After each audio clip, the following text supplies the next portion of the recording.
Welcome to Lantern and Lullaby. Tonight, you're boarding a night train in Rome. By morning, it will have carried you through the darkness of southern Italy, along the coast of Calabria, and toward the narrow waters separating the mainland from Sicily. But this journey has one extraordinary difference. When the railway reaches the sea, your train doesn't stop. The entire sleeper is rolled aboard a ferry and carried across the Strait of Messina. So settle into your compartment, listen to the rails beneath you, and let the night carry you all the way from Rome to Sicily.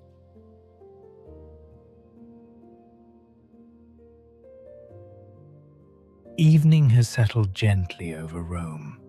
The heat of the day has faded from the narrow streets. Warm stone buildings rise on either side, their shutters open to the softer air.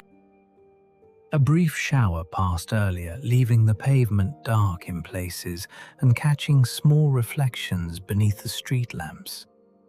There is no hurry here. Only the distant sound of traffic beyond the next square, the occasional movement of leaves above a balcony, and the quiet feeling of a city beginning to slow for the night. Somewhere ahead, beyond these older streets, a train is waiting. It will leave Rome before the night is very old. By morning, it will have carried you hundreds of miles south, and eventually, beyond the end of mainland Italy, it will carry you somewhere a train should not normally be able to go: across the sea.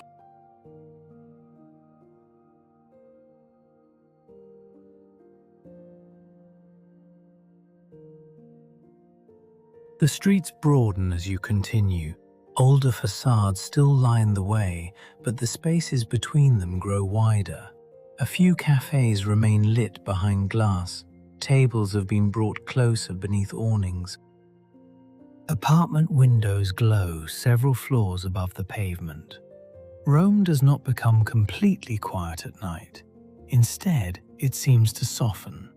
The heat lifts. Shadows deepen beneath balconies. Stone walls lose the brightness they carried through the afternoon. Ahead, the streets begin to feel more practical, more hurried. The architecture remains unmistakably Roman, but signs of travel begin appearing in the shape of luggage hotels, wider roads, and the occasional taxi passing toward the station. You are moving away from the part of the city that invites you to linger, and toward the part designed to carry you somewhere else.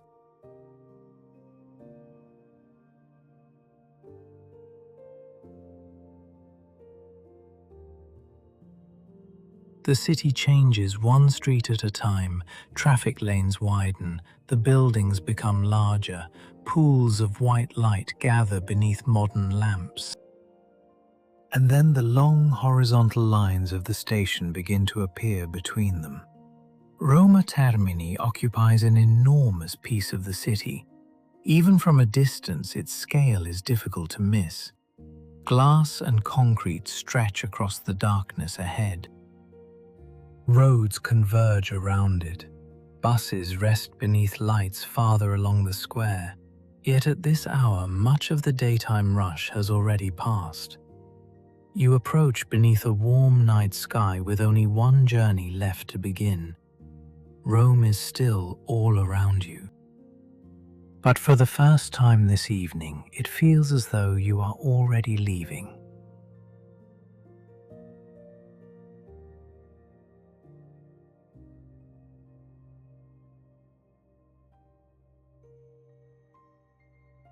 The station finally fills the view. Its long facade feels almost completely different from the Rome behind you.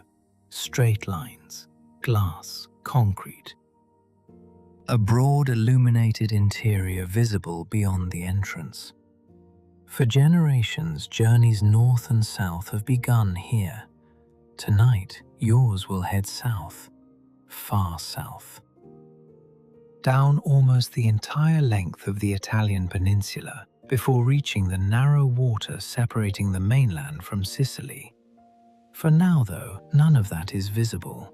There is only the station, the night above it, and the knowledge that somewhere behind those walls stands the sleeper that will become your small traveling room until tomorrow. You cross the final stretch of pavement and step toward the light.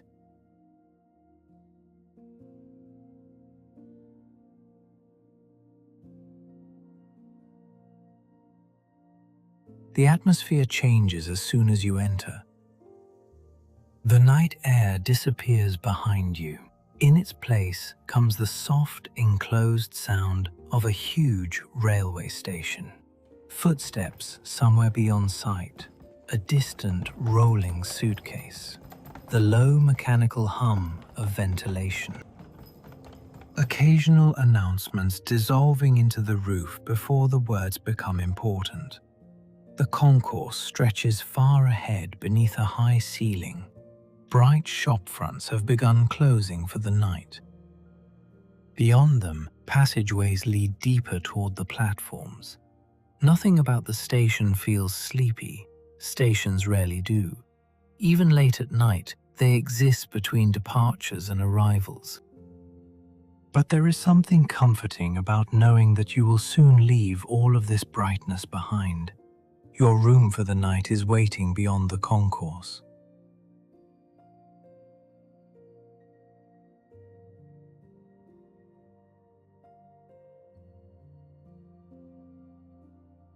Farther inside, the station opens into its full scale.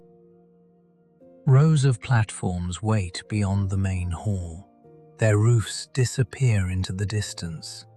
Trains stand beneath long bands of white light. Some are sleek daytime services preparing to finish their work. Others look older and quieter. Built not simply to move passengers between cities, but to carry them through the night. You pause for a moment at the edge of the concourse. Your train is among them. An overnight intercity heading south through Italy, crossing the Strait of Messina in the morning and continuing down the eastern coast of Sicily to Siracusa. It sounds like a journey that should require several different kinds of transport. Instead, almost impossibly, the same train will take you all the way.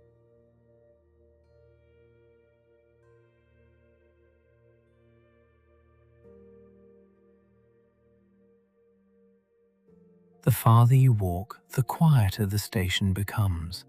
Bright shops and open concourses remain behind. Here, the architecture belongs almost entirely to the railway. Steel columns, concrete platforms, overhead wires disappearing into darkness. The smell of warm metal and brake dust faintly mixes with the cooler air drifting beneath the platform roof. A train stands ahead, long, dark, its windows glowing warmly against the night. It does not have the polished urgency of a high-speed service. There is something calmer about it, more deliberate. This train has nowhere to rush. Its passengers will board, close their compartment doors, switch off their lamps, and allow the railway to do the traveling for them. You continue toward it.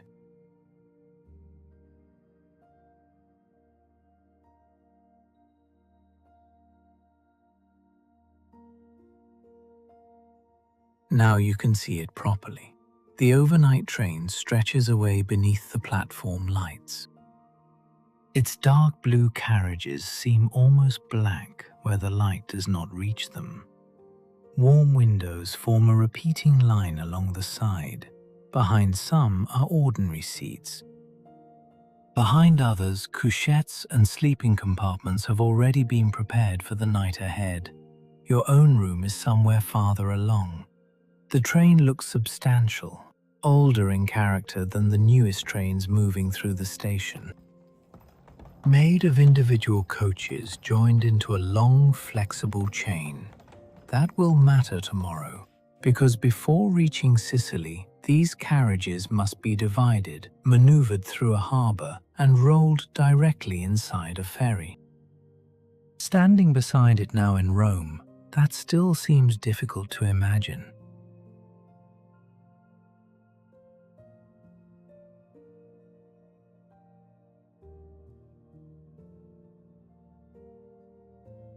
You walk slowly along the platform. Each carriage window offers a different small interior, a softly lit corridor, a closed compartment curtain, a narrow berth prepared behind glass. The railway feels strangely intimate from here. On the other side of each window is a space barely large enough for a few essentials. Yet by morning those little rooms will have travelled from Rome to the southern edge of the mainland. The carriage assigned to you comes nearer. Its windows reveal a narrow corridor illuminated by gentle ceiling lights. An open doorway waits farther ahead. Beyond it, the interior of the sleeper looks quiet and warm. You take one final look along the platform. Rome is still outside, for only a few more minutes.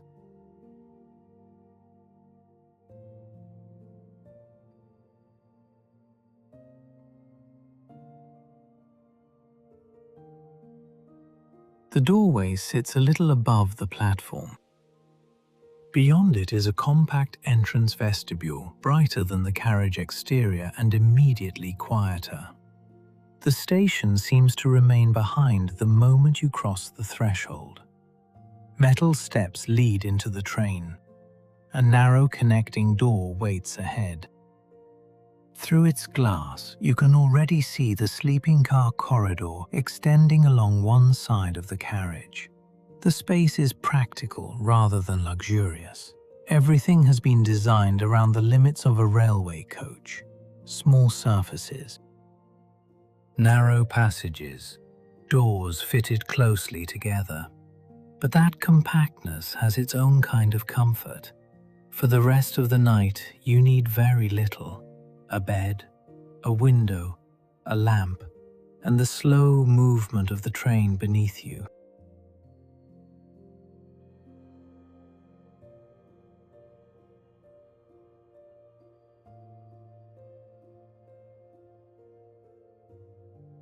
The corridor is narrower than it appeared through the window.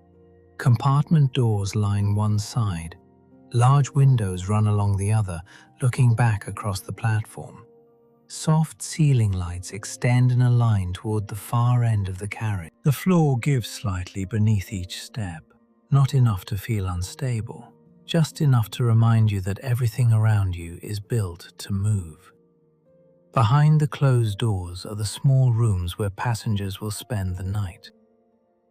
Some contain several berths, others are private sleeping cabins like yours. There is almost no sound from them, only the muted station ambience through the glass and the occasional metallic click from somewhere beneath the carriage. You continue toward the compartment that will be yours until Sicily.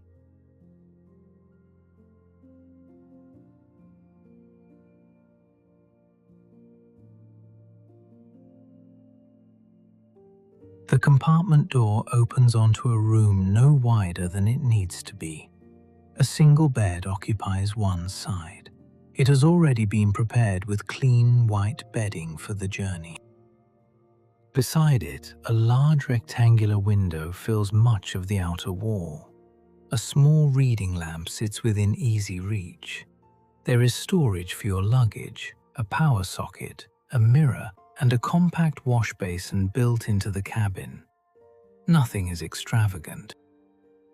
Nothing is wasted. This is a genuine sleeping room designed for one purpose: to let you close the door in Rome, sleep while Italy passes outside, and wake hundreds of miles away. A small bottle of water and the sealed items provided for the journey wait inside. You step farther in and close the door behind you.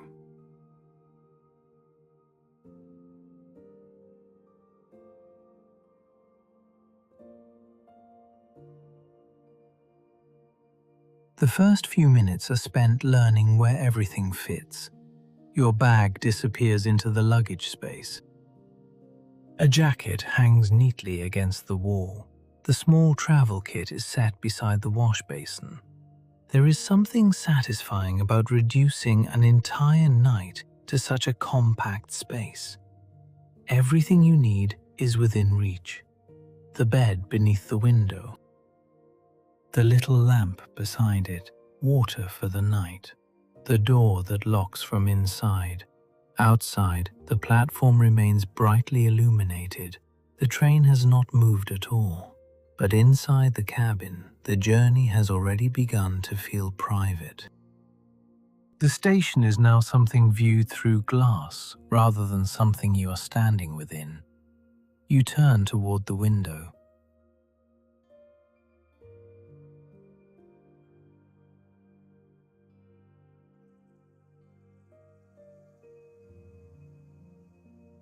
For a while, nothing happens. And that is part of the pleasure of leaving by night train. There is no sudden rush into the sky, no instant separation from the city. You simply sit beside the window and wait. Across the platform, lights shine beneath the long roof. Rails disappear between stationary trains. Farther away, another service glides quietly through the station and is gone. Your own carriage remains still. The white bedding beside you is already turned down. The reading lamp gives the cabin a warmer color than the platform outside. Soon this little room will begin traveling south. For now, it remains attached to Rome. You watch the station through the glass and enjoy the final minutes before movement begins.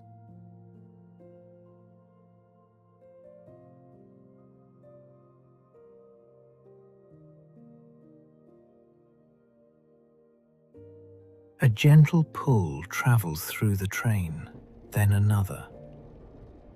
Somewhere ahead, couplings tighten one after another. The carriage moves by only a fraction, stops, and finally begins to roll. There is no dramatic departure. The platform simply starts sliding backwards. One column passes the window, then another.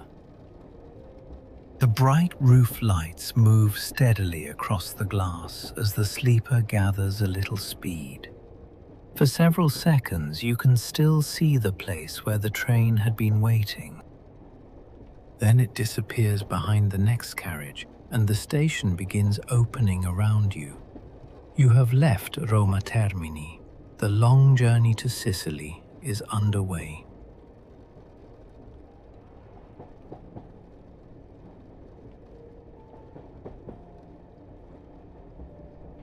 Outside, the station expands before it disappears. Tracks spread into a complicated web beneath the night sky. Signals glow at intervals along the railway. Sidings hold silent trains waiting for another morning. Overhead wires cross and divide above the carriage. Rome is still close, very close.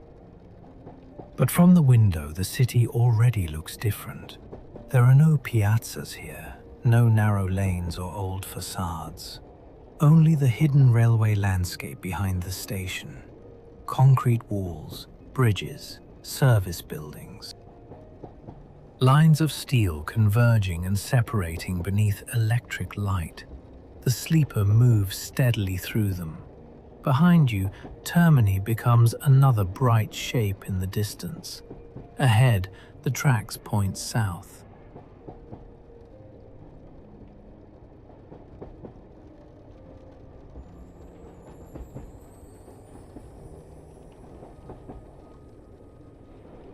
Rome returns beyond the railway. Apartment buildings rise close to the tracks.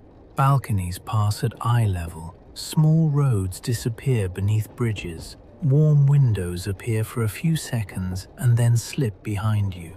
The train passes through neighborhoods most visitors rarely notice. places where the city is simply home. A kitchen light remains on high in one building. A courtyard lamp glows between two others. Beyond them, domes and rooftops occasionally break the skyline, but they are already becoming harder to distinguish. The famous Rome of monuments and ancient streets has been left somewhere behind.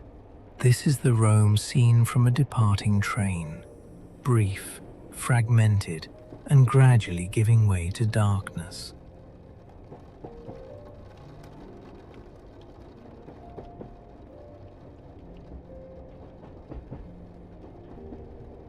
The spaces between the buildings slowly widen. Dense apartment blocks become smaller neighborhoods. Neighborhoods become isolated streets. Streetlights follow the railway for a while before turning away into the darkness. You can feel the train settling into its journey now. The movements become more regular, a gentle sway from side to side, the steady rhythm of wheels beneath the floor. Occasional flashes of light as another railway line passes nearby. Inside, the compartment hardly seems to have changed. The bed is waiting, the lamp is warm, your belongings remain exactly where you placed them. Only the view proves how far the little room has already traveled. Rome is becoming an outline behind you.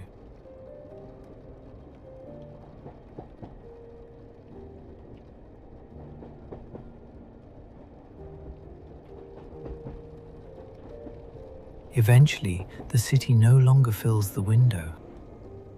There are still lights, clusters of them, roads, warehouses, distant homes built along dark hills.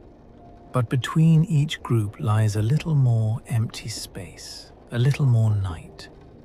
You look back through the glass as far as the angle allows. The enormous city has not vanished. Its glow still rests low against the sky behind the train, but individual streets can no longer be recognized. Rome has become light on the horizon. The journey ahead feels suddenly much larger. Before morning, this railway will carry you through southern Italy to the edge of Calabria. After that comes the sea, and beyond the sea, Sicily.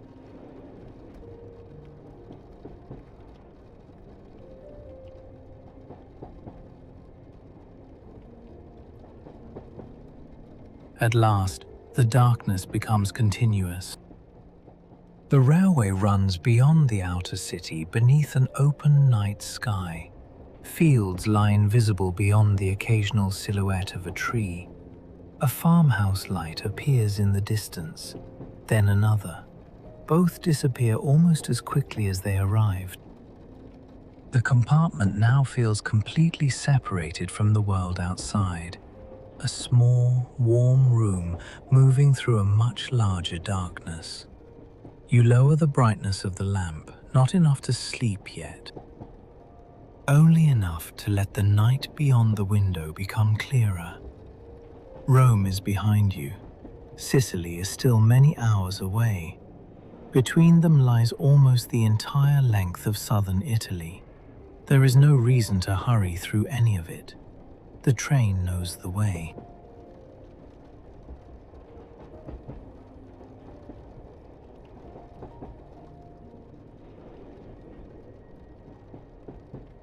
The last scattered lights of Rome continue fading behind you. For a while, the railway still carries traces of the city with it.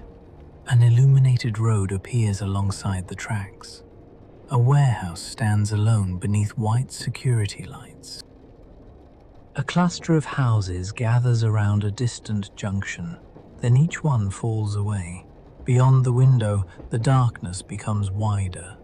The train has settled into a smoother rhythm now. There is less stopping and starting. Less of the careful movement that carried you through the complicated railway lines beyond Termini. Instead, there is the steady confidence of a train that has finally reached the long route it was built to follow. The cabin moves gently around you. The lamp remains warm beside the pillow. The wash basin, mirror, water, and small travel pouch sit exactly where you left them. Outside, Lazio stretches south beneath the night. Rome is no longer somewhere around you. It is somewhere behind.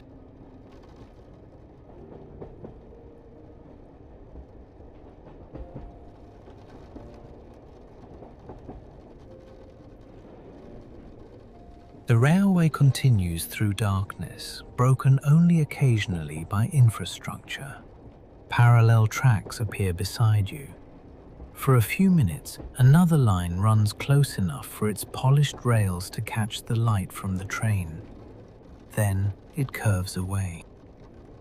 Overhead wires rise and fall against the night sky. Electrical gantries flash past the window one after another, briefly visible before disappearing behind you. Farther away, a motorway crosses the countryside. Headlights travel along it in small, moving chains. For a little while, road and railway seem to be heading in the same direction. Then the road turns away too. The cabin remains unchanged, warm, compact, completely self-contained. It is strange how quickly somewhere so small can begin to feel familiar. Already you know where the lamp is without looking, where the water waits, where the edge of the bed meets the window. Outside, southern Italy continues approaching 1 kilometer at a time.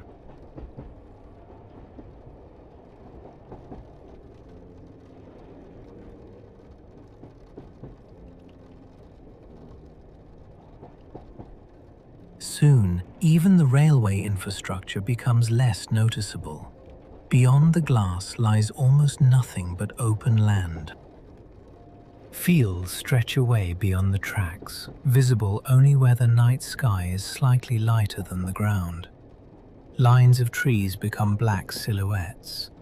A farmhouse appears for a moment at the end of a narrow road. One upstairs window is still illuminated. Then the house disappears. Another long minute passes before the next light appears. This is the part of an overnight journey that cannot really be measured by landmarks. There is no need to know the name of every village, no reason to count the kilometers. The countryside simply moves past while the train carries you through it. You watch for a while longer.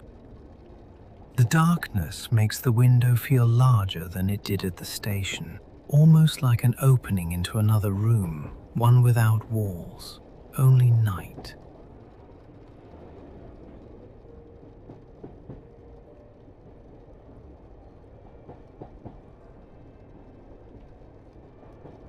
The first buildings appear gradually, a row of distant apartment blocks. A petrol station glowing beside an empty road. Then smaller houses begin gathering closer to the railway. The train does not slow very much. It simply passes through. Streetlights reveal balconies and parked cars for a second or two at a time. A small station slips past beneath a brighter canopy. Its platform is almost empty. Beyond it, the town continues for another few moments. Windows, courtyards, a church tower visible only as a darker shape against the sky. And then, almost as quickly as it appeared, the town falls behind. The railway returns to darkness. You find yourself thinking about the people sleeping in those buildings. Tomorrow will begin normally for them. Coffee, work, school, shops opening. While your own morning will begin hundreds of kilometers farther south.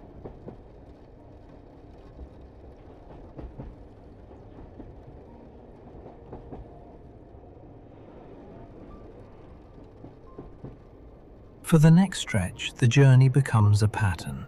Darkness, then light, then darkness again. A road bridge crosses above the railway. Its concrete supports flash past the window. A group of maintenance buildings follows, then nothing. A few minutes later, Another cluster of houses appears on a distant hillside. They seem almost suspended in the blackness. You watch them drift across the window until the train enters a shallow cutting and they disappear. There is something calming about the repetition. You do not need to pay close attention. The landscape will continue whether you watch it or not. The train does not ask anything from you. It only moves. The small cabin moves with it, a gentle sway, a soft vibration through the mattress, the quiet mechanical rhythm beneath the floor. The journey is beginning to feel less like a departure now, and more like somewhere you can rest.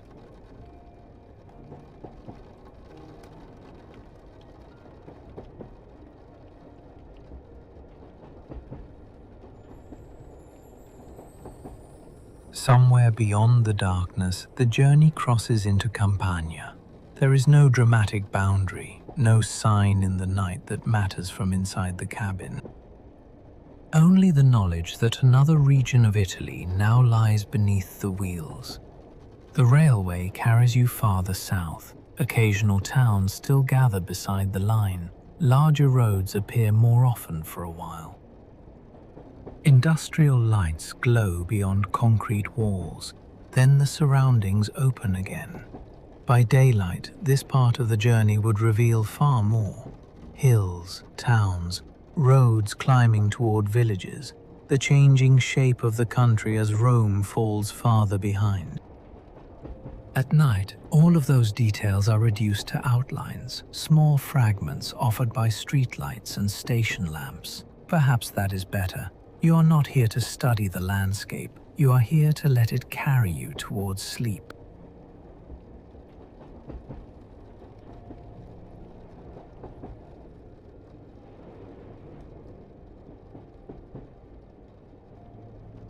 The darker it becomes outside, the more the cabin returns in the glass. The reading lamp appears twice, once beside the bed and again as a soft reflection floating somewhere beyond the tracks. The pale wall panels follow it. The edge of the white bedding appears faintly beneath the black sky. For a moment, the window seems to hold two journeys at once. The real landscape outside and the warm little room traveling through it. Occasional lights interrupt the reflection. A signal, a house, a passing road. Each one briefly pushes the cabin image aside before the darkness closes over the glass again. You lower your gaze toward the bed. It is beginning to look inviting now, not because you are especially tired, not yet, but because the steady movement of the train has begun doing what night trains do best, making the idea of sleep feel inevitable.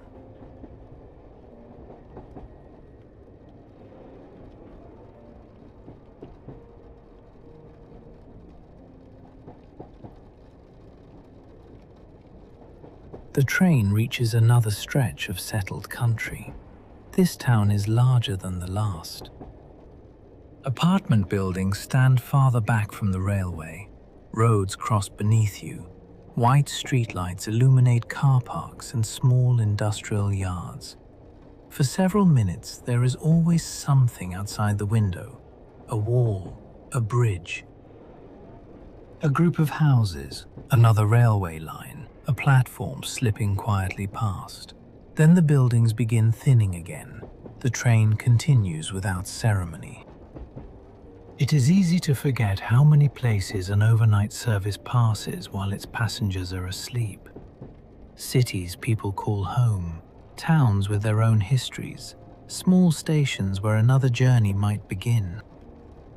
Tonight, they are simply moments of light between longer stretches of darkness. One by one, they fall behind. Your destination remains far beyond all of them.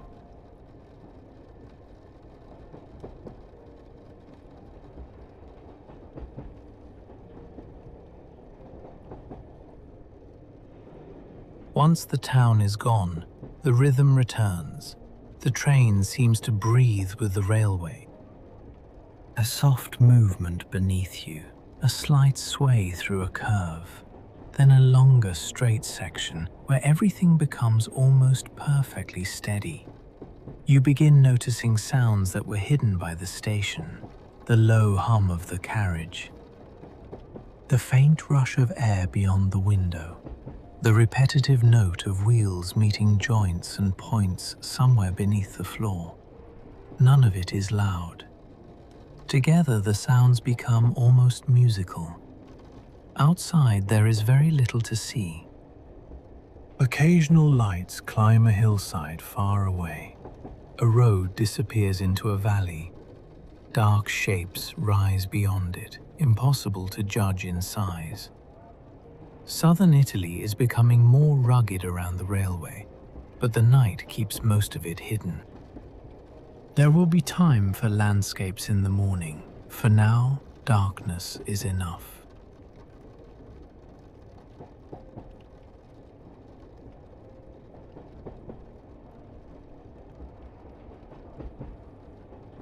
After so long watching the country pass, the compartment feels different when you turn back toward it. Smaller, warmer, more enclosed. The darkness outside now makes every surface inside seem softer. The wash basin catches a little of the lamp's light. The mirror reflects part of the narrow corridor behind the compartment door. Your water remains beside the basin. The little travel pouch waits beside it. The white bedding is still perfectly prepared. Everything you arranged before departure has stayed exactly where it was. This tiny room has already carried you far from Rome. Yet inside it, almost nothing has changed. You close the blind only part way, enough to soften the strongest reflections, but not enough to lose the night completely. You still want to see the occasional lights passing outside.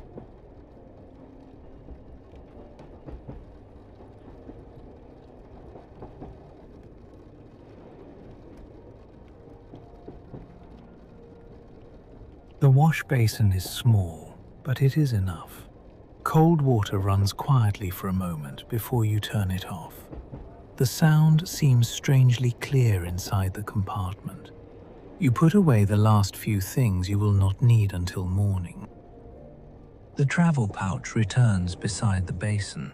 The water stays within easy reach. The room is almost ready. There are no drawers to organize, no large bathroom to cross, no distant light switch. Everything is close enough to reach in a few steps. That is part of the charm of sleeping on a train. The space asks you to simplify, to carry only what matters, to stop moving around. Outside the window, another handful of lights passes and disappears. You switch off the brighter cabin light. Only the reading lamp remains. Immediately, the room becomes quieter somehow.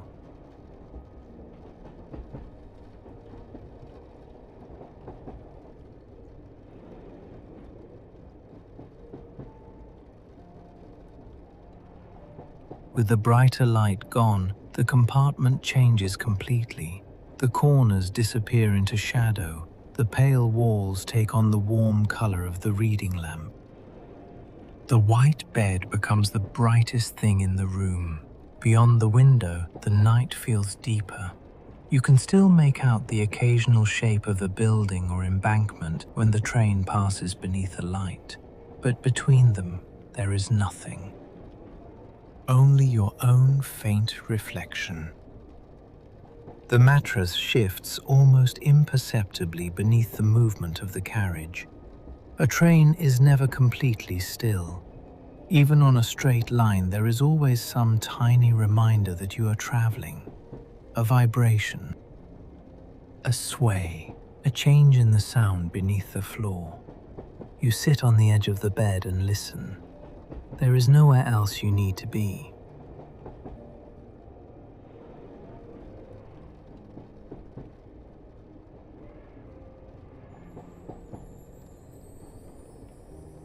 You take a little water, and return the bottle beside the basin. The train continues without interruption. Outside, another road appears briefly. Streetlights follow it across the darkness before the road drops away behind a hill. For several seconds, there is enough light to see more of the landscape. Low slopes, a few scattered houses.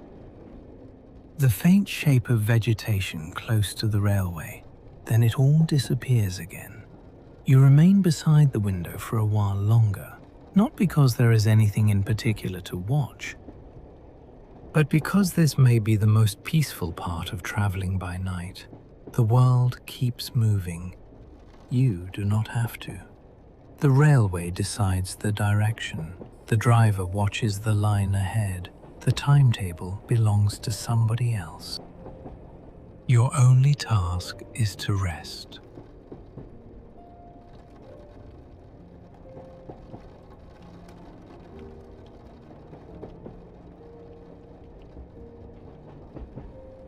From the bed, the passing lights look different, lower, slower somehow.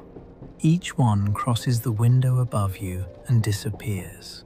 A signal glows red in the distance, then green lights appear farther along another track.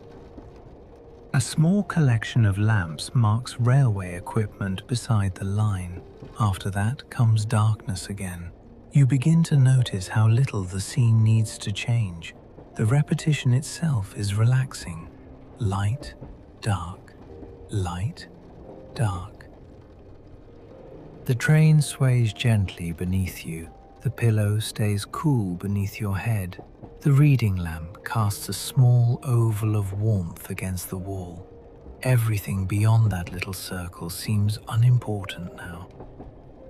The journey continues south whether you remain awake to see it or not. And increasingly, it feels as though the train would prefer you to sleep.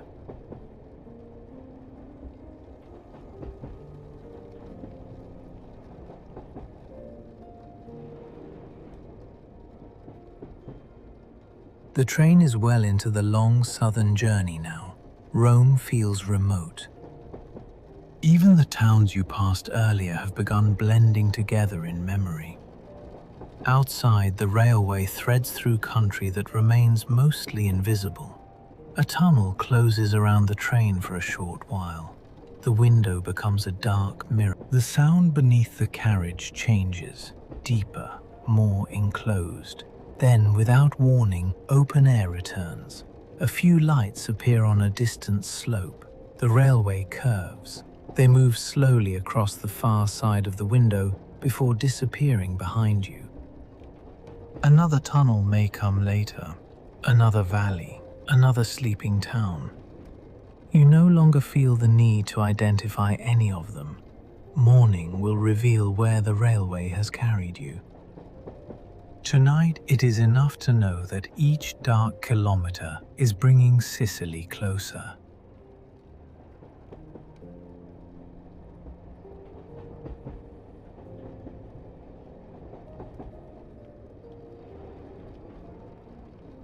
Eventually, the changes outside become so small that they barely register. The train runs for long stretches without a nearby road or building. The movement beneath you becomes completely familiar, a slow sway, a quiet vibration, the occasional change in tone as the wheels cross a different section of track. Your breathing begins matching the rhythm without you noticing. The room is warm enough, the bedding is comfortable, the lamp is low. Nothing is waiting for you at the next station. Nothing needs your attention before morning. Somewhere far ahead, the railway continues toward Calabria. Beyond Calabria lies the Strait of Messina, and on the other side of that water is Sicily. But all of that belongs to tomorrow.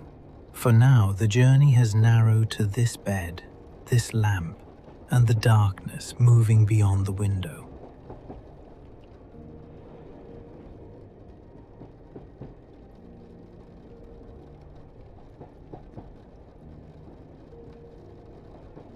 You finally lie back properly. The pillow gives beneath your head. The duvet settles lightly over the bed. From here, the window occupies almost your entire view. Dark sky above, dark land below. And every so often, a small light passing between them. The ceiling shifts almost imperceptibly with the motion of the train. The carriage leans through a gentle curve, then straightens again. It is difficult to imagine the hundreds of kilometers of railway still ahead. From inside this room, distance has stopped meaning very much. There is only movement. You close your eyes for a few seconds. When you open them again, the view has changed. Not dramatically, just enough to remind you that while you rested, the train continued traveling. That thought makes it easier to close them again.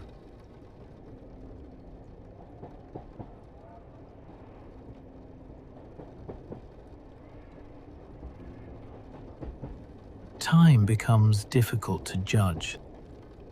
You may have been lying here for 5 minutes or 20. Outside, another collection of lights appears. Perhaps a village built above the railway, perhaps houses scattered along a road. From the bed, there is no need to know. They move slowly across the window and vanish. The darkness returns. You listen to the rails. The sound changes slightly whenever another track joins yours. There is a brief series of softer knocks beneath the carriage. Then the old rhythm returns. You feel yourself drifting closer to sleep.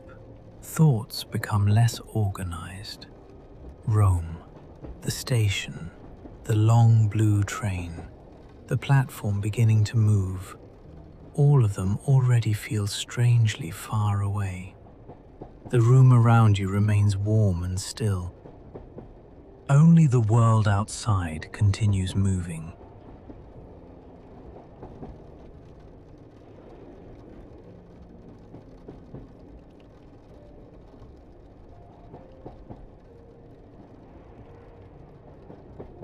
The sounds of the train begin moving farther away. Not because they have changed, because you are listening to them less. The wheels continue beneath you. Air continues rushing softly along the carriage. The room sways, the lamp still glows, but each detail seems to require a little more effort to notice. Outside there may be another town, another bridge, another tunnel. You no longer open your eyes long enough to see them clearly. The journey continues without your help. That is perhaps the greatest comfort of traveling this way. You can surrender the night completely. There is nothing to navigate, no road to follow, no stop to watch for. When the morning comes, you will simply be somewhere else, farther south, closer to the sea. You let the next movement of the carriage carry the thought away.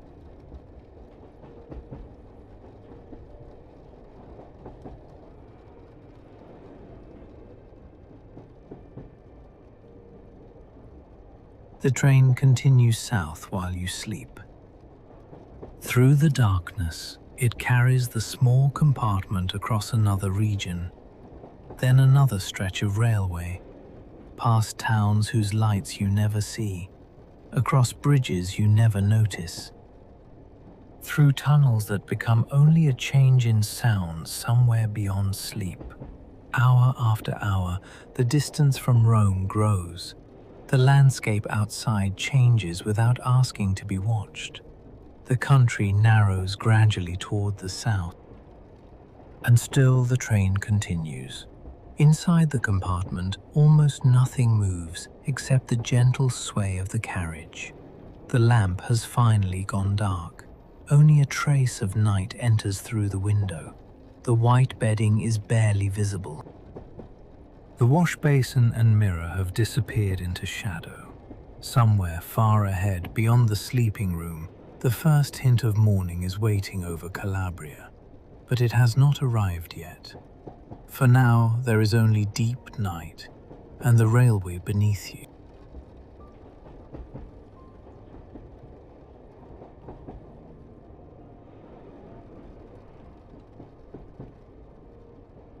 At first, nothing wakes you. The train continues moving exactly as it has for hours, the same gentle sway, the same quiet rhythm beneath the floor, the same small compartment traveling south through the darkness. But outside the window, something has begun to change. The night is no longer completely black.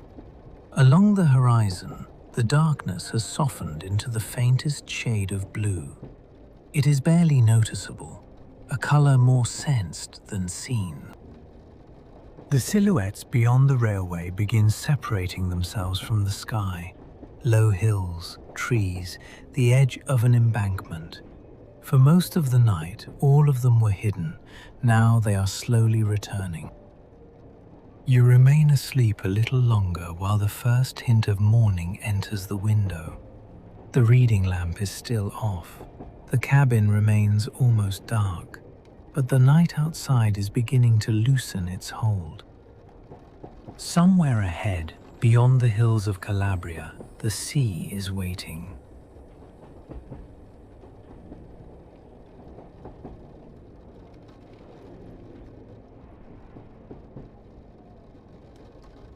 You wake without knowing exactly why. There has been no announcement, no sudden stop, only a change in the light. For a few moments, you remain still beneath the bedding. The cabin feels familiar even before your eyes fully adjust. The wash basin in shadow, the bottle of water beside it, the pale wall panels, the dark window beside the bed. Except the window is not quite dark anymore.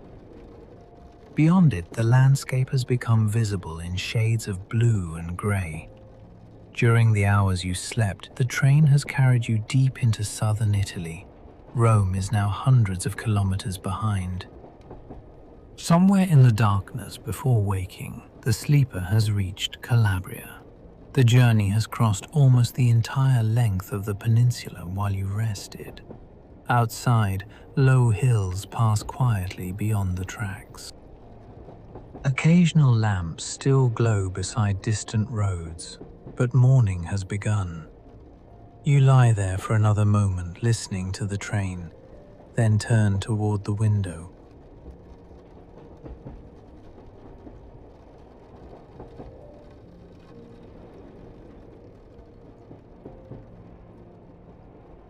The change comes slowly. Minute by minute, details return to the landscape. Trees become individual shapes rather than one dark mass. Walls appear beside the railway. Small houses emerge on distant slopes. The sky above them brightens from charcoal to deep blue. A station appears briefly. Its platform lights are still burning, but they no longer seem as bright as they would have an hour ago. The train moves on. For the first time since leaving Rome, you can look beyond the railway and understand the shape of the country around you. Calabria rises and falls in quiet folds. Roads curve between the hills. Clusters of buildings gather in the lower ground. Nothing is fully illuminated yet. The sun has not appeared, but the landscape no longer belongs to the night. You sit up a little higher beneath the window. After hours of darkness, even these muted colors feel new.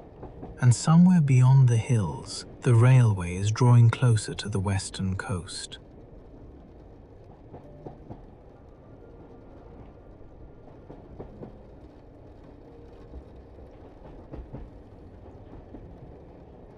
The railway begins threading through steeper country. Hills rise more closely beside the train now. Their slopes are covered with dark vegetation that becomes greener as the light strengthens. Small towns appear wherever the land allows them. Some sit low beside the railway. Others climb the hillsides in irregular terraces of pale walls and tiled roofs. The train enters a short tunnel. For a few seconds, the window becomes dark again. Then daylight returns. Another hillside, another valley. Another glimpse of houses built between slopes.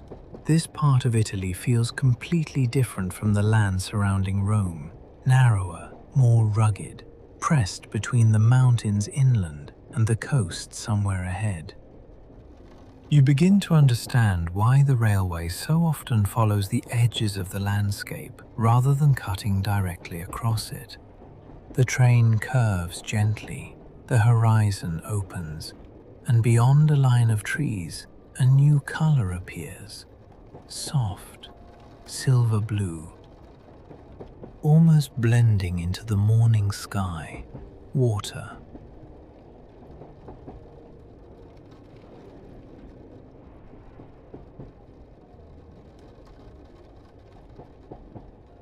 The sea appears properly a few minutes later. At first, only a narrow strip of water is visible beyond the railway. Then the landscape opens. The Tyrrhenian Sea stretches away beneath the growing morning light.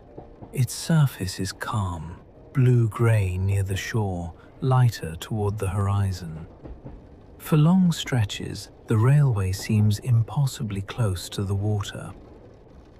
There are places where only a road, a low wall, or a thin strip of land separates the train from the coast. On the opposite side, the hills rise steeply inland. The country has narrowed around you. Mountain, railway, sea. All sharing the same thin edge of Calabria. You sit beside the window watching the coastline unfold. After the darkness of the night, the openness feels enormous. The little cabin that carried you unseen through southern Italy now has a view. And somewhere farther down this coast, the mainland itself will eventually run out.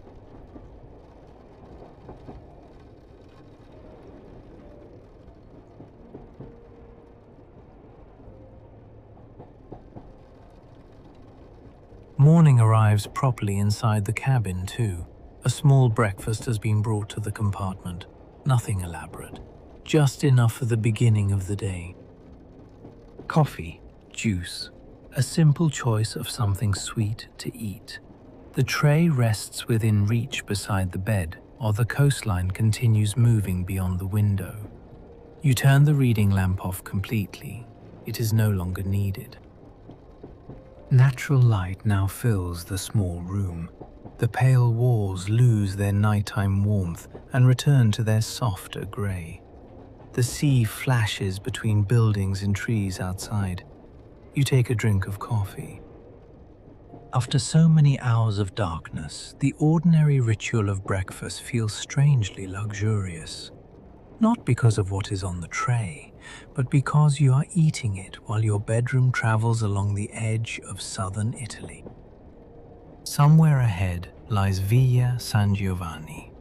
Beyond that, the railway will finally meet the sea, not beside it, across it.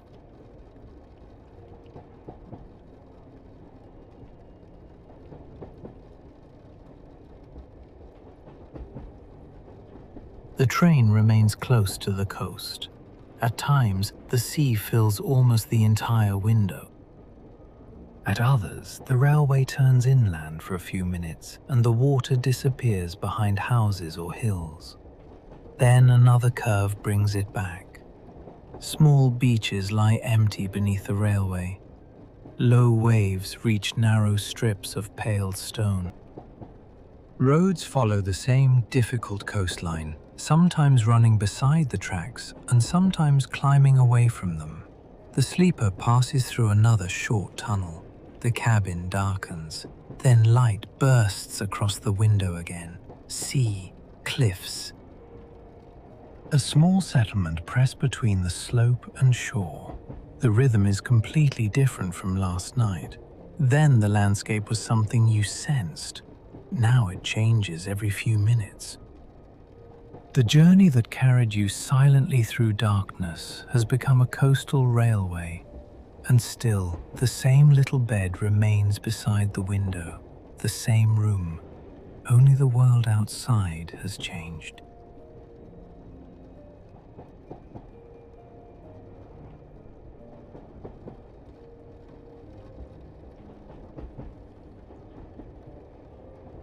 Towns along the coast seem to arrive one after another. Some a little more than a collection of houses around a station. Others climb farther up the hillside, with narrow streets disappearing between pale buildings. Balconies face the water.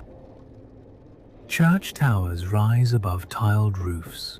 Small roads cross beneath the railway before turning toward the sea.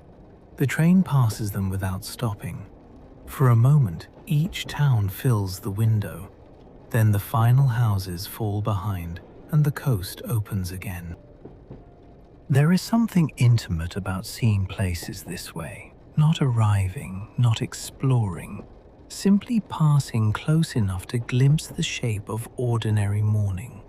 Closed shutters beginning to open, parked cars beside the road, fishing boats resting near small harbors. The communities remain behind while the sleeper keeps moving south. Every town now brings the end of mainland Italy a little closer, and somewhere ahead, Sicily waits across the strait.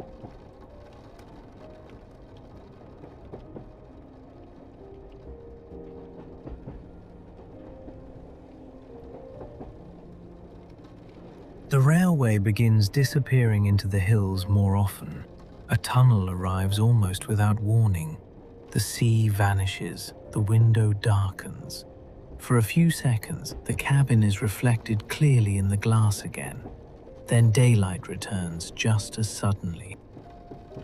Water fills the view. Another headland stretches into the sea. Farther along the coast, the railway can be seen curving toward the next tunnel. The sequence repeats: darkness, light, rock, sea. Each tunnel seems to reveal a slightly different coastline when it ends. Sometimes a beach, sometimes a town, sometimes nothing but open water beneath the morning sky. You watch the landscape arrive and disappear in pieces. There is no single grand view. Instead, the journey offers dozens of smaller ones. The train rounds another rocky slope. Ahead, the coast begins to feel tighter. The mountains lean closer to the water. The railway continues through the narrow space between them.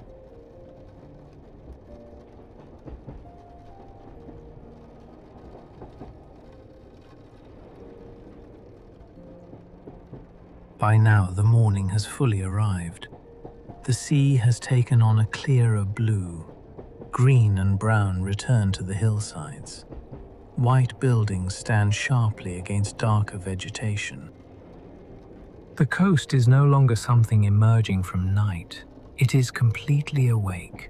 The sleeper moves steadily south through it. Occasionally, you glimpse the train itself around a curve, a line of dark blue coaches following the shape of the shore.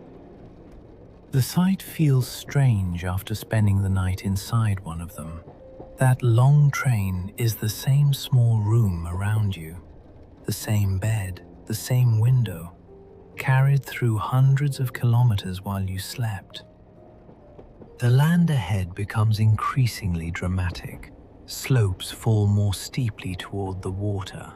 Settlements occupy whatever flat ground they can find.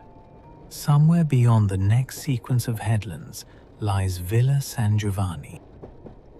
The railway has almost reached the toe of mainland Italy, and for the first time the sea ahead is no longer merely part of the scenery, it is part of the route.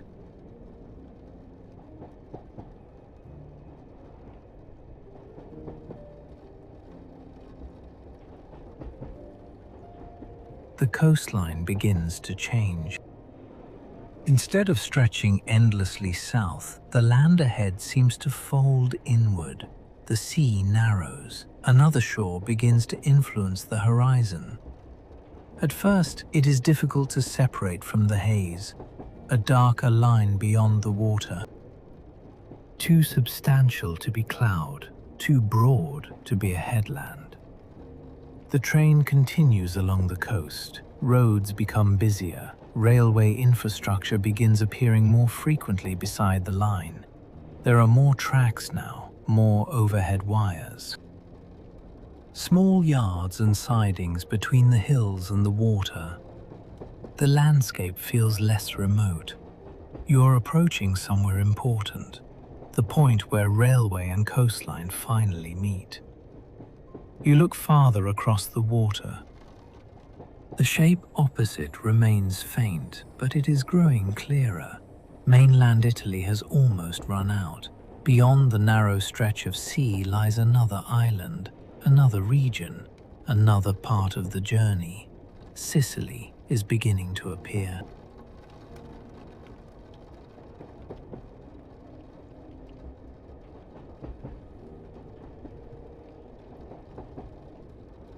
Now there is no mistaking it. Sicily lies across the water. The island fills more of the horizon with every curve of the railway.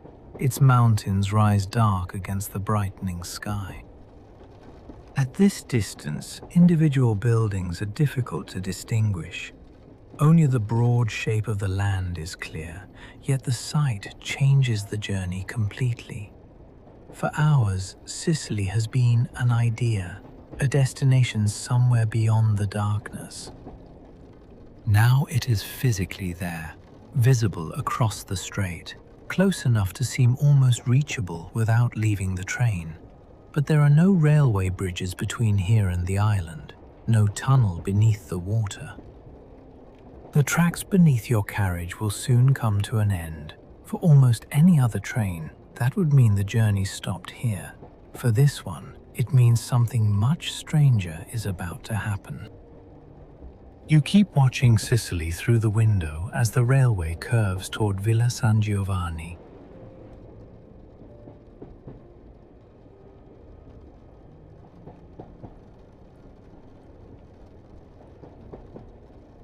The train begins to slow.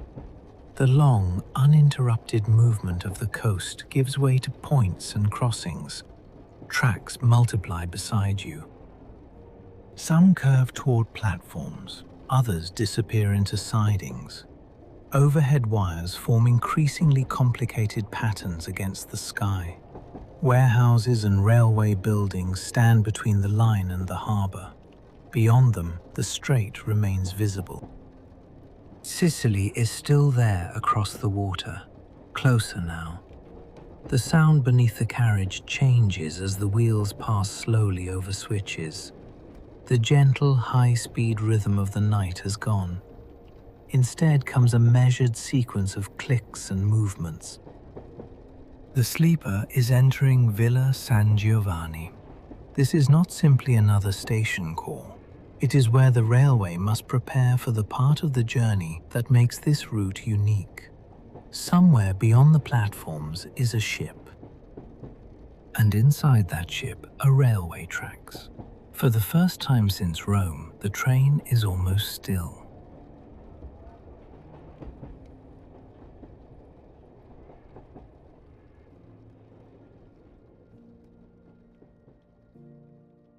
The train stops beneath the station roof. For the first time since leaving Rome, the room becomes almost completely still. The absence of movement is surprisingly noticeable. No gentle sway, no continuous rush beyond the glass. Only the quiet mechanical sounds of a train waiting.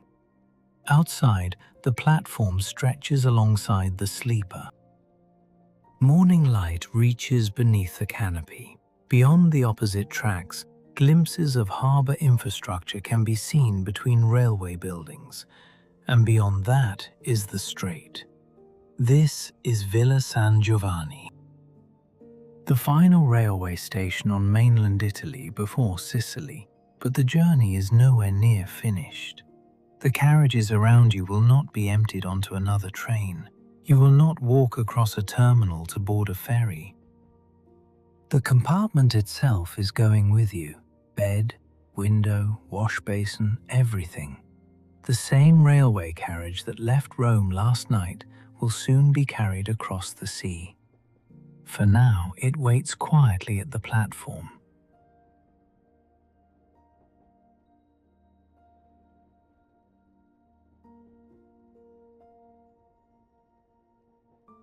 minutes pass. The train remains beside the platform. The journey has entered a different rhythm now. After hours of simply traveling south, the sleeper must be prepared for the crossing. From the cabin, most of that work happens out of sight. You hear it before you understand it. A heavier metallic sound somewhere along the train, the faint compression of buffers, a distant engine, then silence again. You watch the platform. Nothing about the room has changed. Breakfast things have been cleared away. The bed remains beside the window. Morning light fills the compartment. Yet the railway beneath you is about to stop behaving like an ordinary railway. The long train cannot simply drive onto the ship as one uninterrupted line. The coaches must be handled carefully and divided into sections before they can be placed on the ferry's rail deck. Another gentle movement passes through the carriage. The waiting is almost over.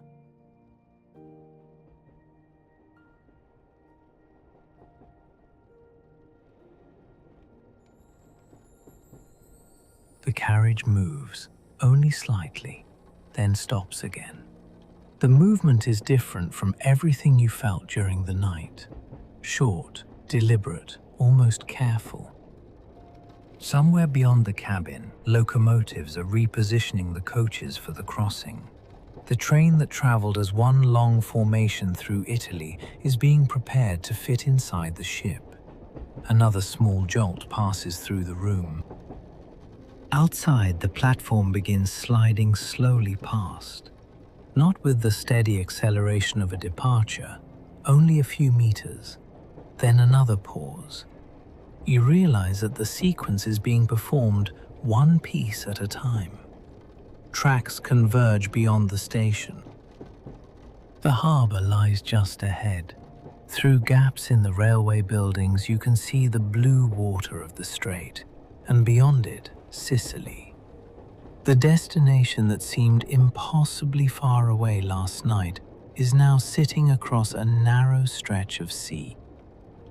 The carriage moves again, this time farther.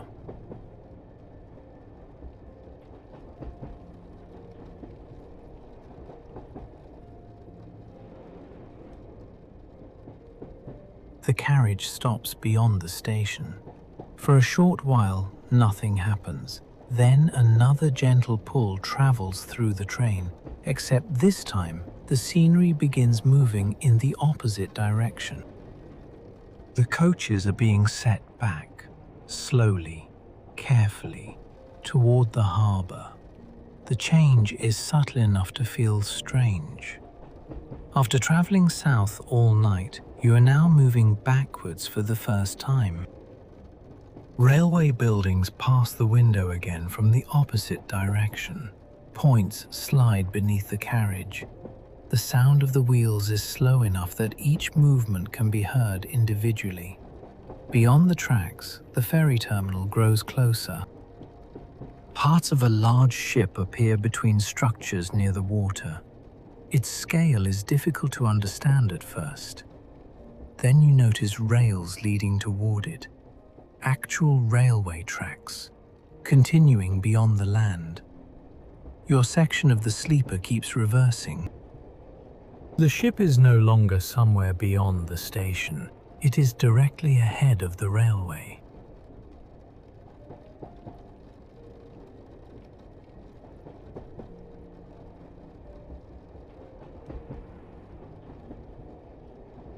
The harbor now surrounds the railway. The ordinary station architecture has disappeared behind you. Ahead are steel structures, concrete walls, mooring equipment, and the enormous dark opening at the end of the ferry. The rails beneath the carriage continue towards it. There is something almost impossible about seeing railway tracks disappear inside a ship. Yet there they are. The coaches creep backward meter by meter. Water appears briefly between the harbor structures. Sicily remains visible across the strait. so close now that the crossing itself seems almost unnecessary. But the tracks cannot continue across open water. The ship will become the missing piece of railway. The cabin moves gently as the carriage passes another set of points. The ferry entrance grows larger. Its steel interior is illuminated beyond the ramp. You can already make out parallel tracks inside.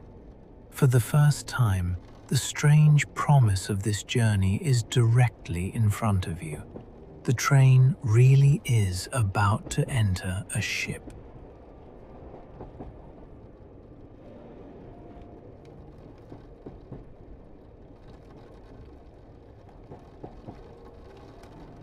The carriage reaches the edge of the harbour.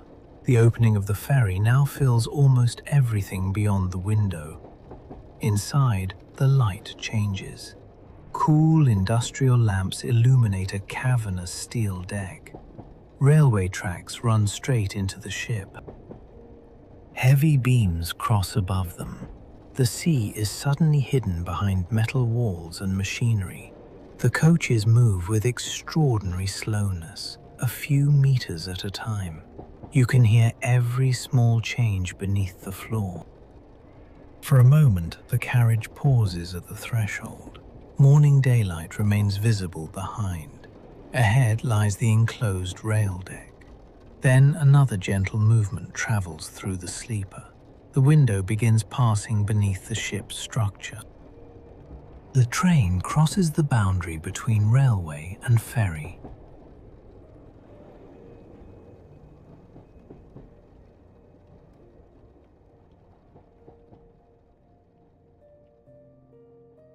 The outside world disappears. Steel walls replace the sea. Industrial lights pass slowly across the window. The sound of the carriage changes as the wheels move onto track embedded within the ferry deck. For the first time since Rome, the train is no longer traveling across land. Your section of the sleeper continues deeper into the ship. Another line of coaches is visible across the rail deck. Parallel tracks run through the enormous enclosed space. Overhead pipes and beams disappear toward the bow. The movement becomes slower still. Then comes one final gentle jolt. The carriage stops. Completely. You look around the cabin. The same bed that left Rome. The same wash basin. The same little reading lamp. Nothing inside has changed. And yet the room is now inside a ship. Beneath you is a railway carriage. Around that carriage is a ferry, and beneath everything is the Strait of Messina. For the next part of the journey, the train will travel without turning a wheel.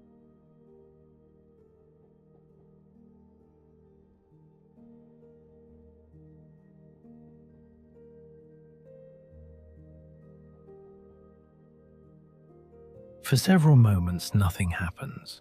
The carriage remains perfectly still inside the ferry. Through the window, the world has become entirely industrial. Steel walls, heavy beams, pipes running along the ceiling. Tracks disappearing beneath another line of dark blue coaches. The morning outside has vanished. Only cool, artificial light reaches the rail deck. Then a different vibration begins beneath everything.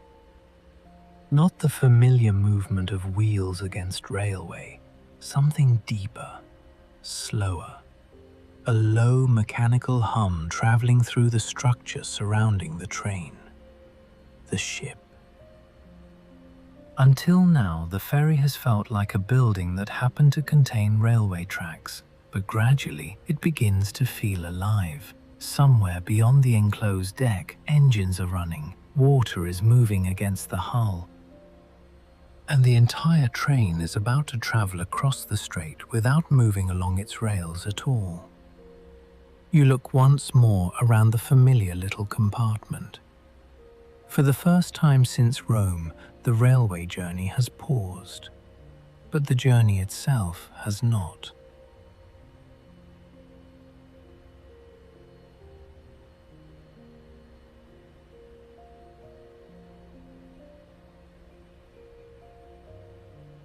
You open the compartment door.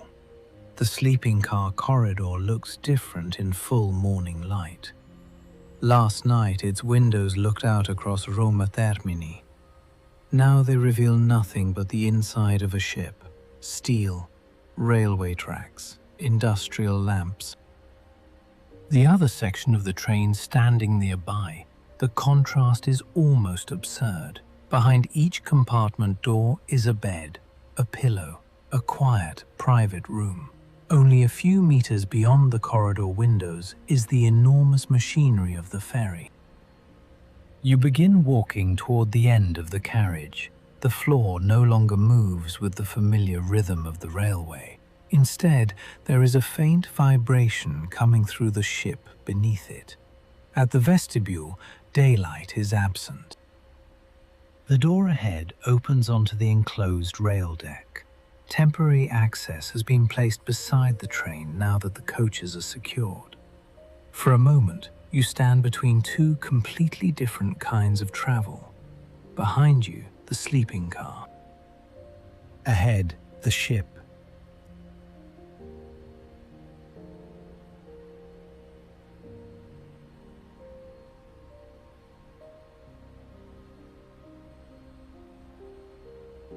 The rail deck feels enormous once you're standing beside the carriage.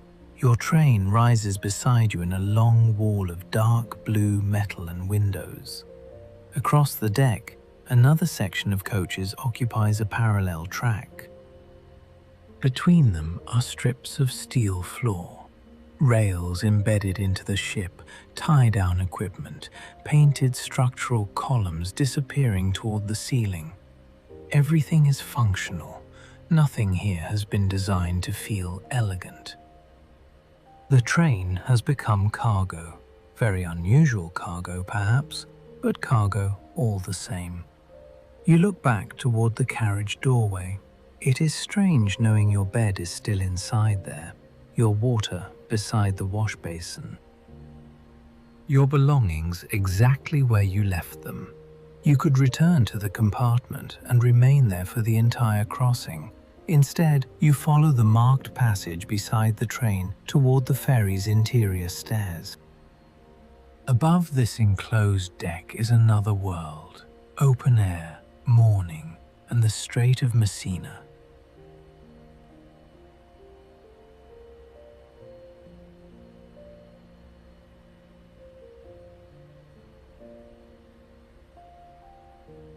The stairway climbs through the ship one level at a time.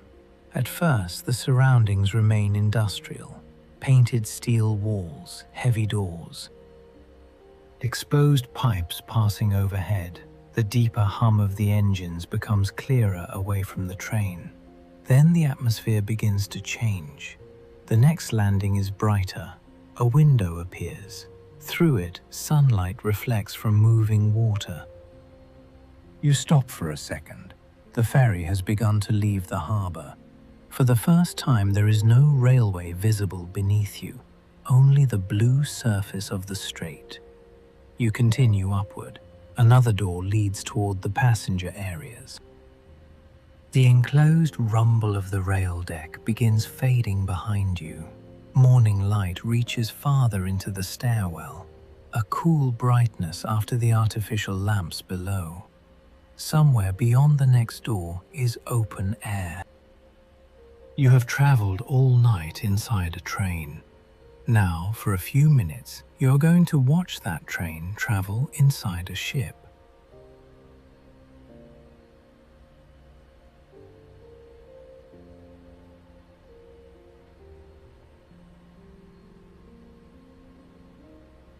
The passenger level is surprisingly ordinary. Rows of seats face large windows. A few tables stand beside the glass. The room is quiet at this hour. Most of the attention belongs to the view outside. Calabria is already beginning to move away. Harbour structures that seemed enormous from the train are becoming smaller. The railway terminal sits along the water. Beyond it, steep hills rise behind Villa San Giovanni. You walk toward the windows. Somewhere several decks beneath your feet, your sleeper carriage remains secured inside the ship. It feels almost impossible. You cannot see it. You cannot hear its wheels. Yet the room you slept in last night is traveling beneath you. Across the strait, Sicily fills the opposite side of the view. The distance between the two shores is suddenly easy to understand. This is not a long sea voyage. It is a short interruption in the railway, a narrow piece of water that the train has learned how to cross.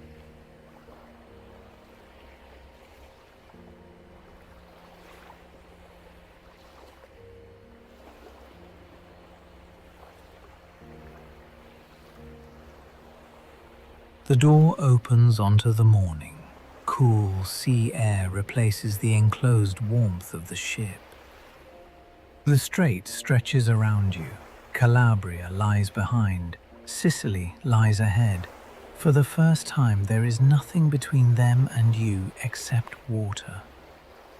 The ferry moves steadily away from Villa San Giovanni. A wake spreads across the blue surface behind the ship. The mainland railway terminal sits close to the shore, already reduced to lines and shapes. Beyond it rise the hills you traveled through earlier this morning. Across the water, Sicily appears much larger now. The mountains behind Messina occupy almost the entire opposite horizon. The sea between the two coasts feels remarkably narrow. You can understand why people have crossed here for thousands of years. Yet the view still feels extraordinary. Somewhere below your feet is an overnight train from Rome. Beds, compartments, railway wheels, all floating across the sea with you.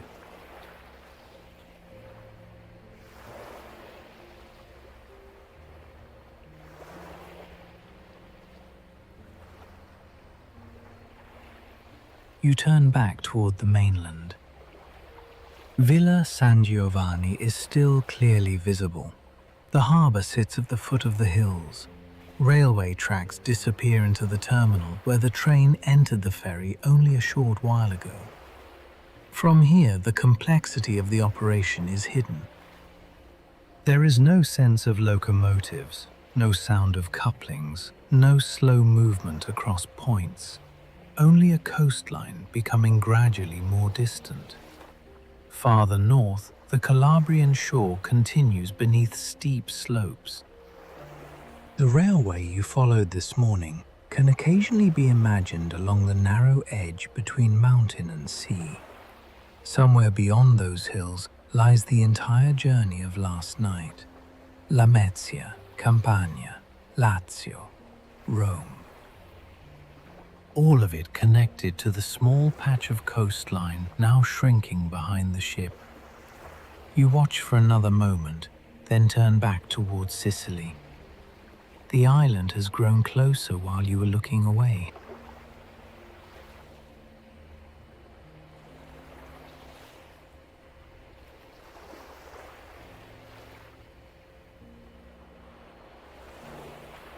Near the middle of the crossing, neither shore feels far away. Calabria remains behind you, Sicily rises ahead. The ferry moves through the narrow channel between them. Other vessels cross the water at different angles, small ferries, working boats. Ships passing through the strait on longer journeys. Their wakes form pale lines across the blue surface. The water itself is not completely still. Subtle currents disturb its color. Dark patches move beside lighter ones. The strait may be narrow, but it is not an ordinary stretch of sea. For centuries, ships have passed between these coasts on their way through the Mediterranean. Today, one of them happens to contain your train. You rest beside the railing and watch the two lands frame the water. There is no hurry. Messina is already close. The crossing could never last very long, but for these few minutes, the railway has disappeared completely. There is only sea.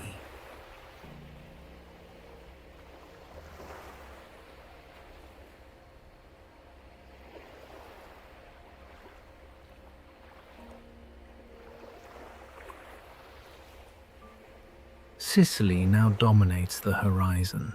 The mountains behind Messina rise steeply from the coast. Details begin separating from one another.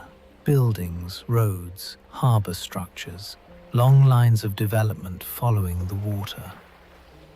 The island no longer looks like a distant landscape. It looks like somewhere you're about to arrive. The distinction matters. Last night, Sicily was only a destination written into the journey. This morning, you watched it first appear through haze. Then across the strait. Now the ferry is carrying you directly toward it.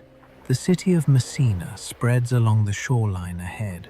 Behind it, the land rises quickly into green and brown hills. You think again about the train below.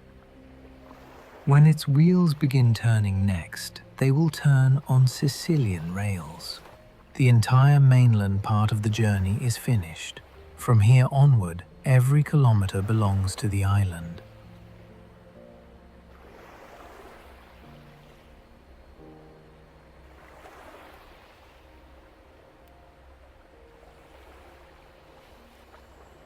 Messina slowly resolves into a real city. Buildings stretch along the coast. Apartment blocks climb lower slopes. Port cranes and harbour walls stand closer to the water. Roads move between them. The ferry continues toward the port at an unhurried pace. From the sea, the city seems wrapped around the edge of Sicily. Behind it, mountains rise sharply enough that the urban area has nowhere to spread except along the coastline and into the valleys between the hills. You watch the harbour grow larger. Another ferry moves beyond the entrance. Small vessels cross closer to shore. The mainland remains visible behind you across the strait. For a moment, both Calabria and Sicily fit inside the same view. Two regions, two shores. And somewhere below deck, steel railway tracks connecting neither of them directly. Only the ship makes the journey continuous. The ferry begins reducing speed. Messina is close now.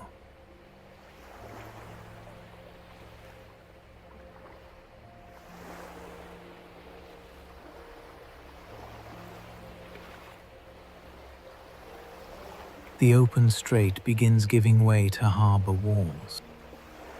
The water becomes calmer. Breakwaters extend from the shore. Navigation structures pass slowly alongside the ferry. The city feels much closer now. Windows can be distinguished on buildings. Cars move along waterfront roads. Railway infrastructure appears again near the port. For almost half an hour, the train beneath you has been disconnected from the railway world outside. Now the two are beginning to meet again. Tracks wait somewhere inside the terminal. Locomotives will take the coaches from the ship. The railway journey will continue. You remain outside for another minute. The ferry's wake has almost disappeared. Calabria is still visible across the water, but it is no longer the shore you are traveling toward. Sicily surrounds the ship ahead. The crossing is almost complete.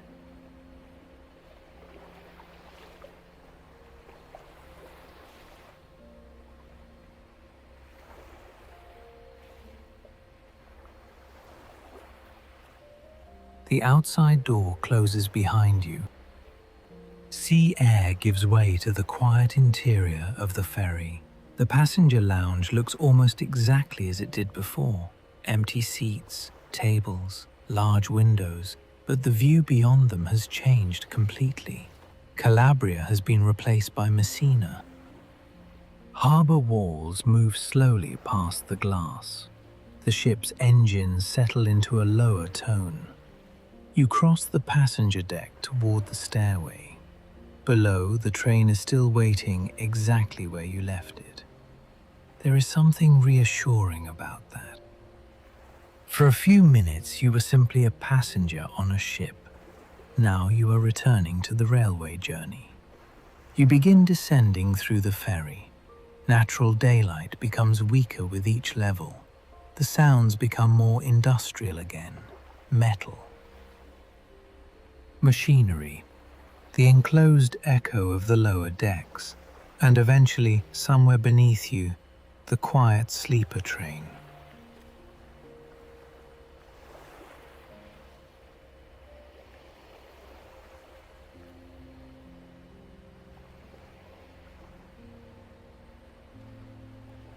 The rail deck comes back into view. After the brightness above, it feels darker than before. Industrial lamps shine against painted steel. The two sections of the train remain exactly where they were secured. Long blue carriages standing inside the ship. Nothing about them reveals that they have just crossed the sea. The wheels are still. The compartments remain quiet. Only the deeper vibration of the ferry gives away the fact that the entire railway has been moving. You follow the passage back toward your carriage. Outside, beyond the open end of the deck, glimpses of Messina harbour appear. The ferry is almost against the berth. Soon the coaches will begin moving again. The process that loaded them in Calabria will now happen in reverse.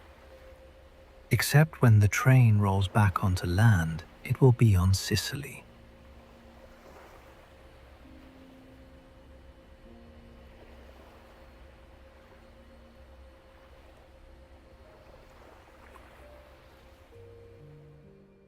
The compartment feels unexpectedly familiar. After the open ferry deck and wide view across the strait, the little room seems smaller than ever. The wash basin remains on the left. Your water beside it. The dark travel pouch exactly where you left it. The bed beneath the window. Nothing has moved. You sit beside the glass again. Outside is still the steel interior of the ferry. But beyond the structure, daylight reaches through the open stern. Messina lies somewhere just outside. The ship gives one final gentle movement against the berth, then becomes completely still. You listen. The deep engine vibration softens. For several moments there is almost no sound at all. Then from somewhere beyond the carriage comes a familiar railway noise. Metal against metal, a locomotive. The train is about to return to land.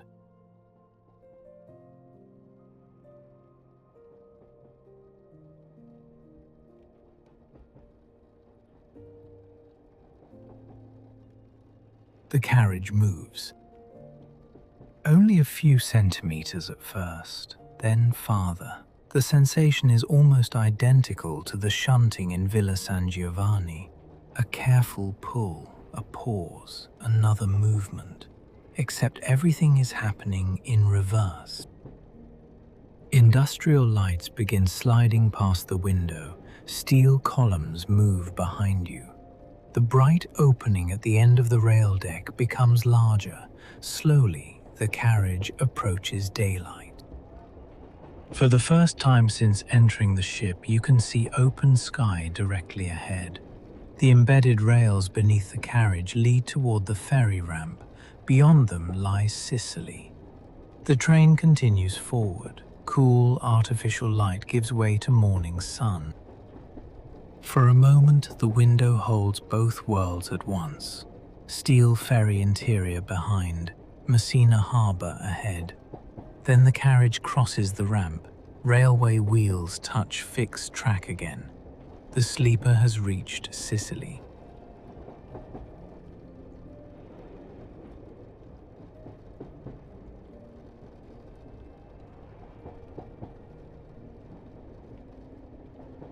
The ferry entrance recedes behind you.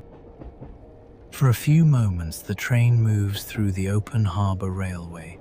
The difference is immediate. Sunlight returns to the window. Blue water appears between port buildings. The hills behind Messina rise beyond the city. The wheels sound sharper now that they are running on ordinary railway again. Your section of coaches moves slowly through a complex arrangement of points. Another section of the overnight train will follow from the ship. The formations have different destinations. One will eventually turn west across Sicily toward Palermo. Yours will continue south along the eastern coast toward Taormina, Catania, and finally Siracusa. But first, the coaches need a locomotive and a platform. The carriage pauses, then begins moving again through the harbour yard. Sicily is no longer across the water, it is beneath the train.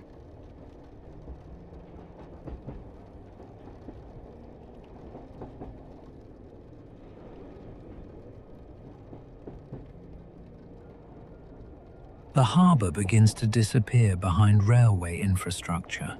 Tracks spread across the view. Signals stand between them. Overhead wires return in complicated layers. The sleeper moves slowly enough to notice individual details.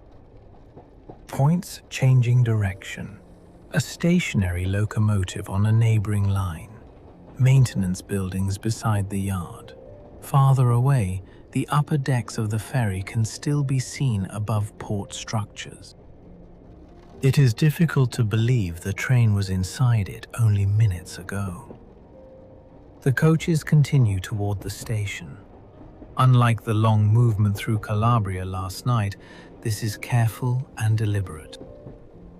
The railway is rebuilding the journey after the sea crossing. Your section belongs to the eastern route. Once it leaves Messina, the train will follow Sicily's coast south. The landscape ahead will be entirely new. For now, though, the view remains steel and railway. The final machinery required to turn a floating train back into an ordinary one.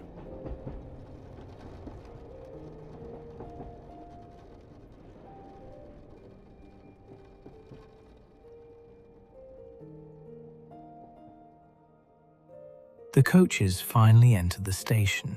A long platform appears beside the window. The train slows, then stops. Messina Centrale is the first station of the journey on Sicilian soil.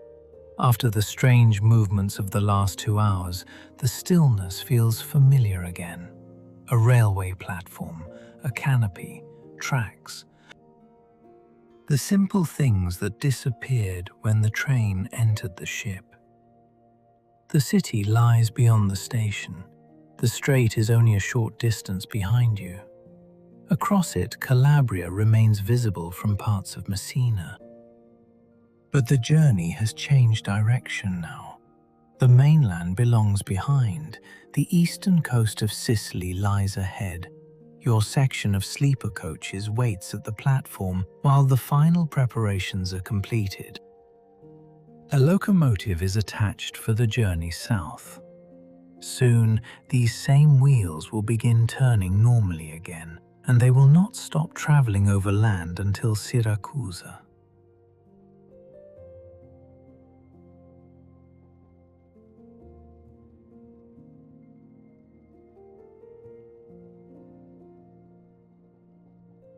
For a little while, the sleeper remains at Messina. Elsewhere in the station, the other portion of the overnight train is being prepared for its own journey. Its destination lies west, Palermo. Your coaches will travel in the opposite direction, south, along the Ionian side of Sicily. The separation is one of the final consequences of the ferry crossing. The long formation that left Rome last night no longer needs to remain together. From here, Sicily divides the journey. You look through the window at neighbouring tracks. Another line of overnight coaches rests farther across the station. Their passengers woke on the same mainland, crossed the same strait, and will now travel toward a completely different side of the island. Your own room remains attached to the Siracusa section. The locomotive waits ahead.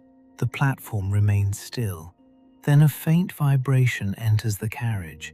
After so much shunting, the next movement will finally be a real departure.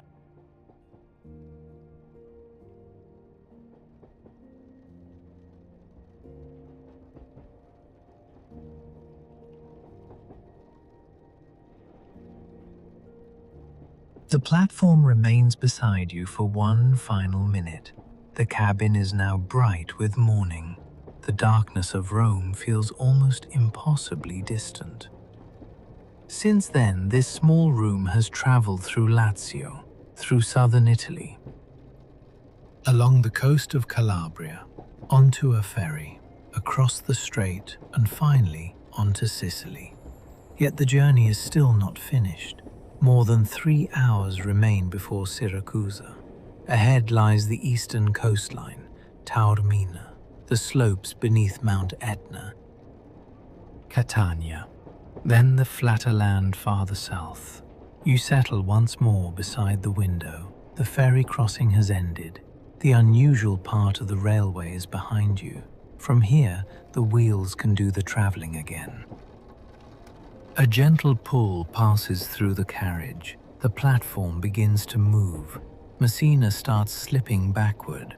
For the first time, your sleeper is traveling through Sicily.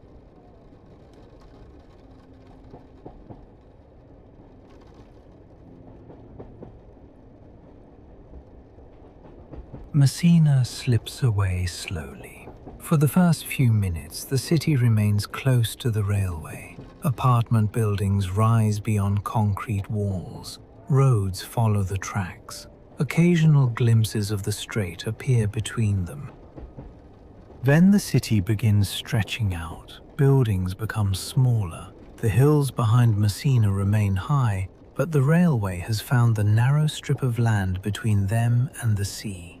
The movement feels completely different now. No more shunting. No more careful pauses. No locomotives repositioning coaches. For the first time since arriving at Villa San Giovanni, the train is simply traveling again. The wheels settle into their familiar rhythm beneath the cabin. Morning sunlight moves across the white bedding. Your water and travel pouch remain beside the wash basin. Beyond the window, Sicily unfolds for the first time. The mainland is behind you. The ferry crossing is finished. And somewhere more than 100 kilometers farther south, Siracusa is waiting.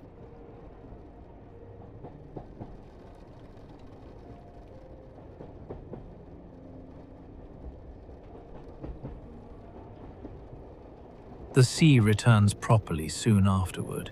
It is different from the Calabrian coast. There, the railway spent hours squeezed between steep mountains and the Tyrrhenian water. Here, the landscape feels more open. The Ionian Sea stretches beside the train beneath a clear morning sky. Small roads follow the shore. Low houses gather around little bays. Occasionally, the railway rises just enough to look across rooftops towards the water. Then it drops closer again. The coast bends gently south. Behind the shoreline, Sicily climbs quickly into rugged hills. Villages sit wherever the ground becomes level enough to hold them. You watch from the bed as each one approaches and disappears. For so much of the journey, Sicily existed only as the destination. Now you are inside it, not arriving anymore. Traveling through it, the ferry and strait already feel strangely far behind. Ahead, the coastline leads toward one of the most famous places on the island, Taormina.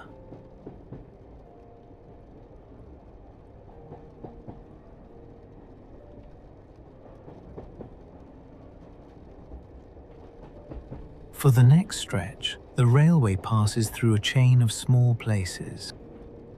Some barely seem separate from one another.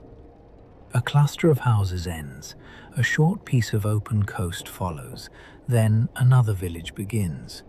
Balconies overlook narrow streets, terraced gardens climb the lower slopes, church towers rise between pale roofs. The sea remains close enough to appear beyond almost every gap. There are short tunnels too. The train enters darkness for a few seconds. Your reflection returns to the window. Then sunlight flashes across the cabin again and another bay appears. The rhythm feels familiar after Calabria. Tunnel, village, water, hill. But the colors are brighter now. The night journey is completely gone. This is full Mediterranean morning. Farther ahead, the slopes become taller and more dramatic. Buildings begin appearing much higher above the coast.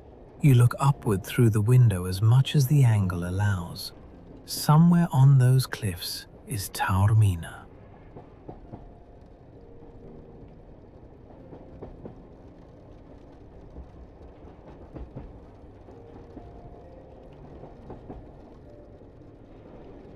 The railway reaches the coast beneath Taormina. From down here, the town seems improbably high. Pale buildings occupy ledges far above the water. Roads climb the hillside in long curves. Stone retaining walls hold terraces against steep slopes. The historic center itself is mostly hidden by distance and angle. From the train, Taormina is not a collection of famous streets or monuments. It is a town suspended above the coast. Below it, the railway continues almost at sea level. The contrast makes the landscape feel enormous. Blue water on one side, rock and buildings climbing high on the other. Ahead, the coastline folds around another headland. Small beaches appear beneath the cliffs. The train slows slightly as more railway infrastructure begins gathering beside the line. Taormina Giardini is close. After traveling all the way from Rome, this will be your first scheduled stop after Messina. The sleeper follows one final curve towards the station.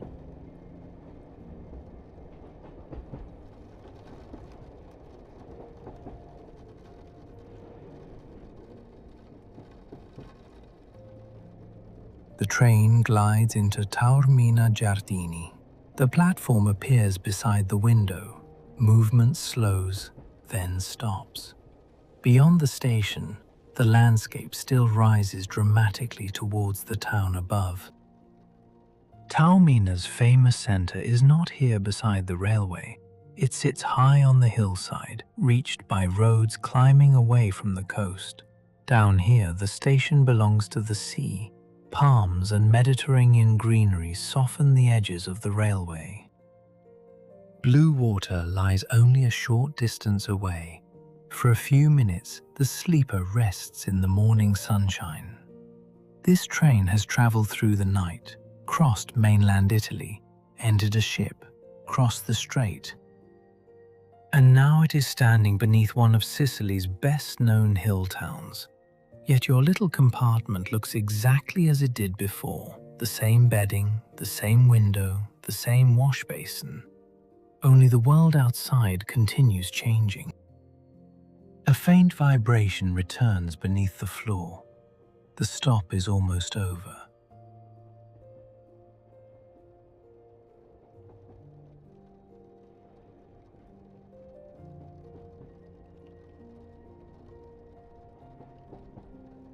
The station falls behind.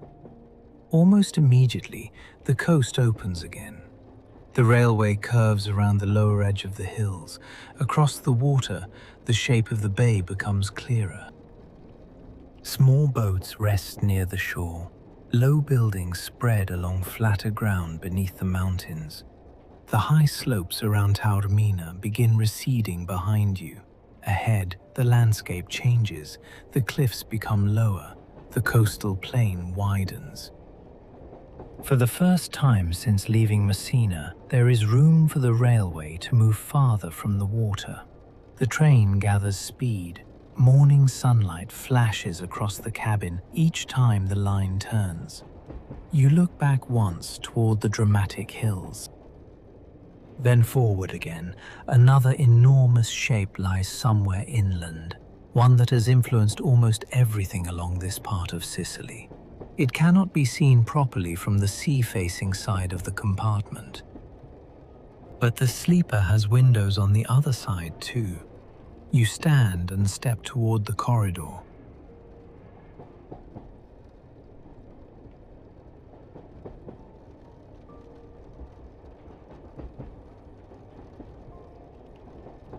The corridor windows face inland, and there it is. Mount Etna rises beyond the lower hills with a scale that is difficult to understand at first.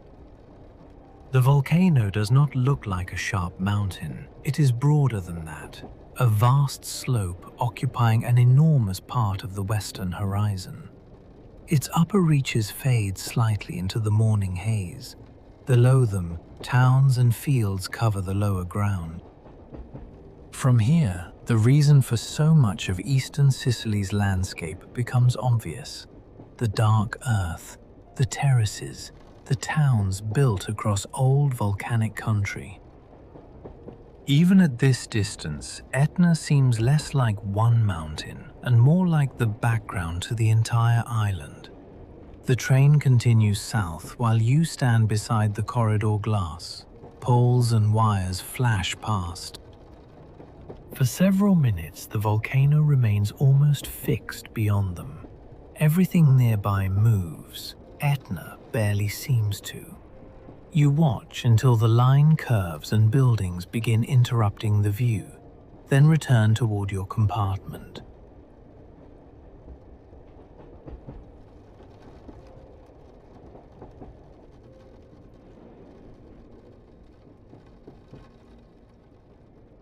Back inside the compartment, the train begins slowing again.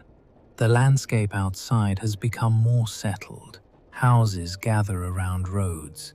Gardens and small cultivated plots occupy the spaces between them. The coast is close, although buildings interrupt the view more often now.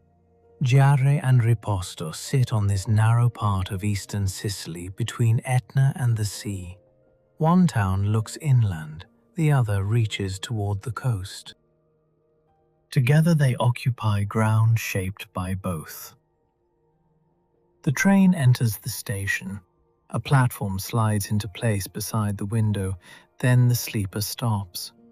There is no long pause, only the brief stillness of another point along the journey.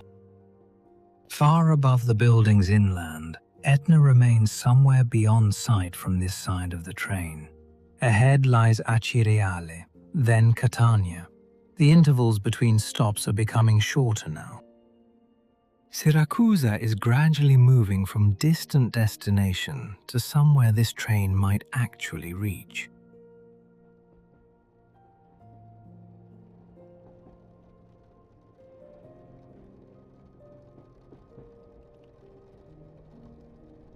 South of Giarre, the character of the coast changes again. The railway crosses land shaped by Etna. Dark stone appears in walls beside the tracks. Terraces rise between patches of vegetation. Citrus trees fill carefully divided fields. Small towns spread across the lower slopes inland. Toward the sea, the land occasionally ends more abruptly. Old volcanic ground has created a coastline of dark rock and steep edges. The train passes through short cuttings, then bridges, then stretches where the Ionian Sea returns beyond the foreground. You begin noticing the contrast everywhere. Bright water, green vegetation, dark volcanic stone, pale houses, all sharing the same narrow region between Etna and the coast. The train does not need to climb toward the volcano. It simply travels across the landscape Etna has built around itself. Ahead, the ground begins rising into a broad terrace above the sea. Acireale occupies the higher land. The railway approaches beneath it.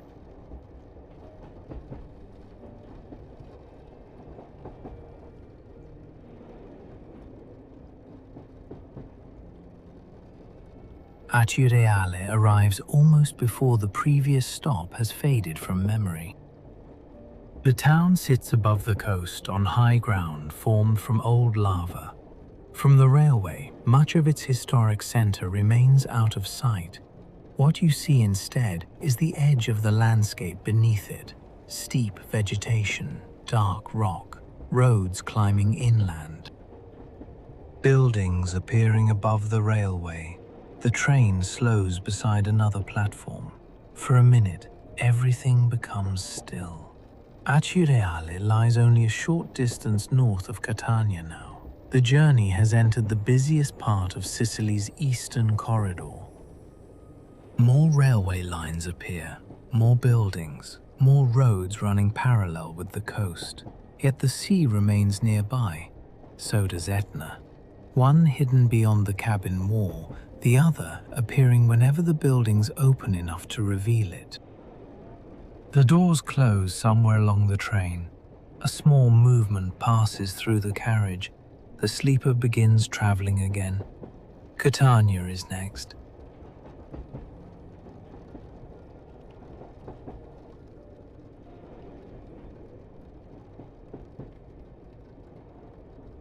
The surroundings become steadily more urban.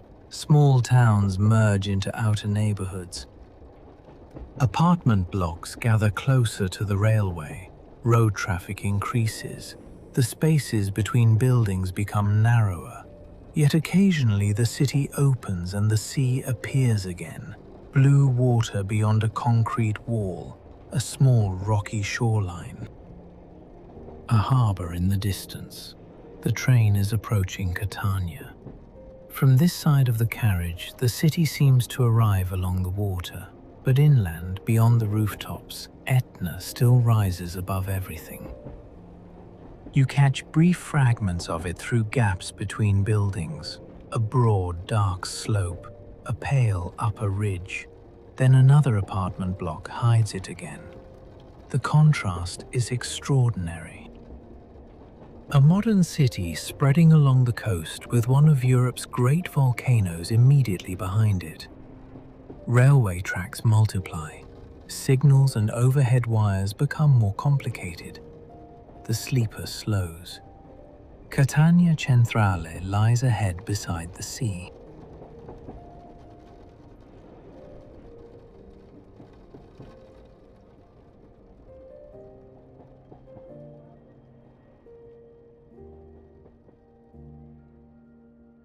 The train enters Catania Centrale and comes to a stop.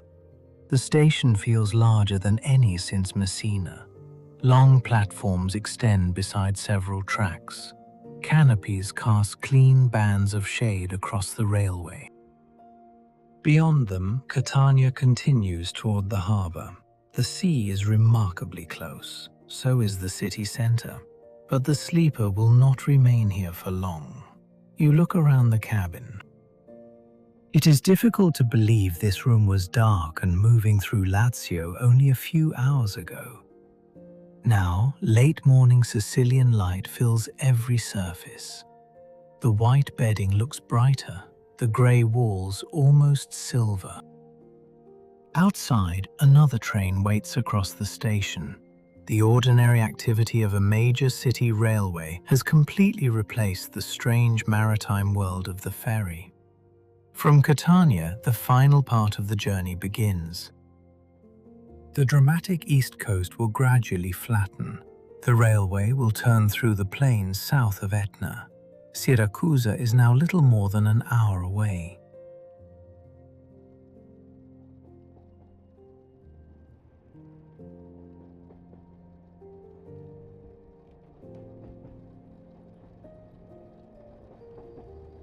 Catania moves past the window in layers, railway buildings first, then roads, warehouses, port structures, sections of the waterfront.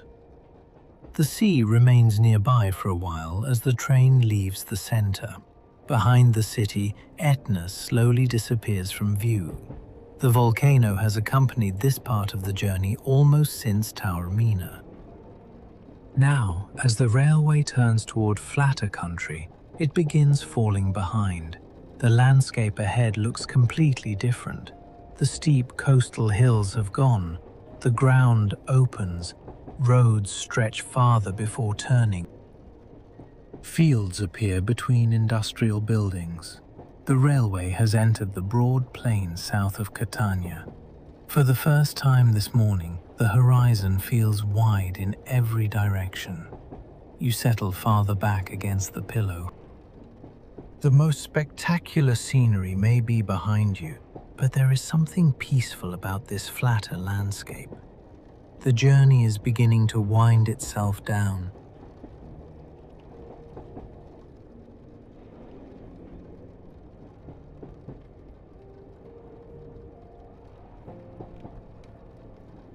The train now runs through broad, open country. Fields stretch away from the railway. Some are freshly worked, others are planted in long, regular lines. Citrus orchards appear behind windbreaks. Dry stone walls divide pieces of land. Occasional farm buildings stand alone beneath the late morning sun. The sea is no longer constantly visible. Instead, Sicily feels wider, flatter, more agricultural. Etna remains behind the train now, increasingly difficult to see. Ahead are low hills rather than mountains. The sleeper travels faster across this open ground. The rhythm beneath the floor becomes smooth and steady again. It reminds you of last night. Except now the compartment is filled with daylight. You watch fields sweep past for a while. The journey has changed character one final time, from city to volcano to coast, and now to the quiet interior edge of southeastern Sicily. A small town begins appearing ahead beside the railway, Lentini.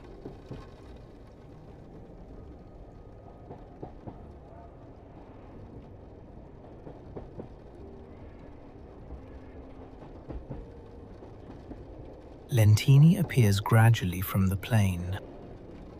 Roads begin running closer to the tracks. Low buildings gather around them. The railway slows. A platform comes into view. Then the carriage becomes still once again.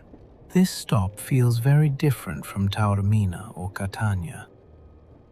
There is no dramatic sea beside the railway, no mountain dominating the horizon.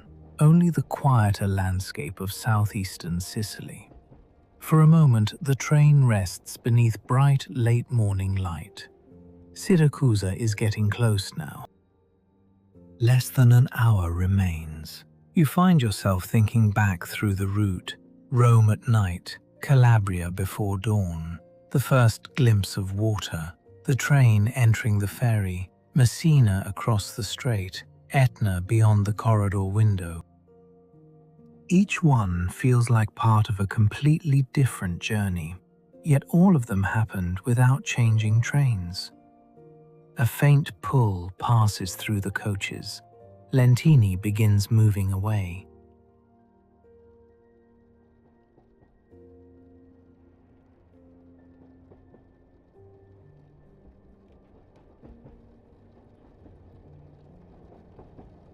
Beyond Lentini, the land opens again. The colors have changed since this morning. The deep green hills around Messina and Taormina are far behind. Here the landscape is lighter. Dry grasses, pale stone, olive trees, fields stretching toward low ridges.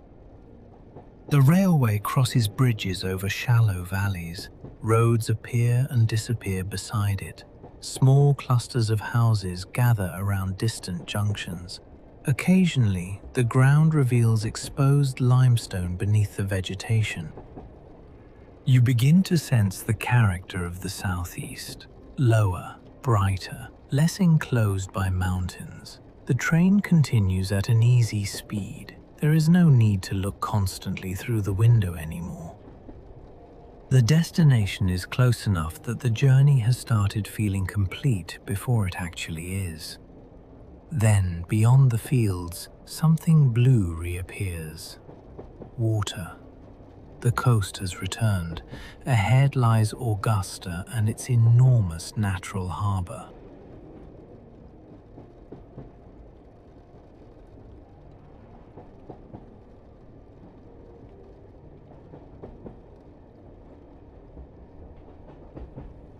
Water begins appearing more frequently. The railway approaches Augusta through a landscape that is less picturesque than Taormina, but no less real. Harbour structures stand beyond the tracks. Industrial buildings occupy parts of the coastline. Piers extend into broad blue water. Small vessels move farther out. This part of Sicily has worked with the sea for generations, not as a resort, as a port. The contrast with the quiet cabin is striking. Outside are cranes, roads, and maritime infrastructure. Inside is the same white bed that carried you through the night. The railway curves around the edge of the harbour. Beyond the industrial structures, open water catches the sunlight.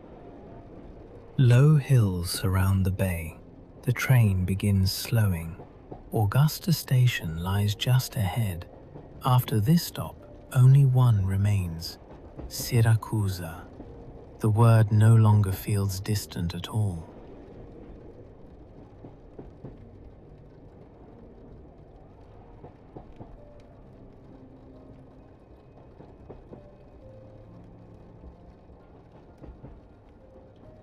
The sleeper comes to rest at Augusta. The platform is quiet. Sunlight falls almost directly onto the railway now. Morning has moved well beyond dawn. The shadows are shorter, the sky brighter. You sit beside the window and let the stillness settle for a moment. This is the last stop before Siracusa. 24 hours ago, perhaps even this morning, the name would have sounded like somewhere far away. Now it is the next station. The cabin has done almost all that was asked of it. It gave you somewhere to sit in Rome, a bed through the night. A window through Calabria, a private room inside a ferry, and a place to watch Sicily pass in daylight. Outside, the platform remains still. Then the familiar sequence begins.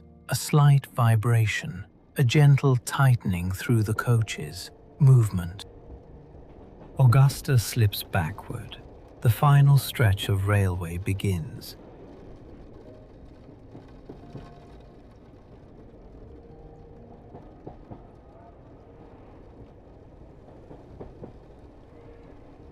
The last kilometers pass quietly. The railway leaves Augusta behind and runs south through low open country. There are no more enormous mountains, no dramatic cliffs. No strange harbour maneuvers waiting ahead, only Sicily, fields, olive trees, pale stone walls, occasional glimpses of blue water beyond the land. The train follows gentle curves towards Siracusa. Buildings begin appearing more frequently. First isolated homes, then roads, warehouses, small neighborhoods. The destination gathers around the railway gradually rather than announcing itself all at once. You look around the compartment. Nothing needs packing yet. There is still time. But the room already feels temporary again. For hours it became your entire world. Now you can feel yourself beginning to leave it. The train slows slightly. More tracks appear alongside. Signals gather ahead. The outer railway landscape of Siracusa is beginning. The journey that started beneath Roman streetlights is almost over.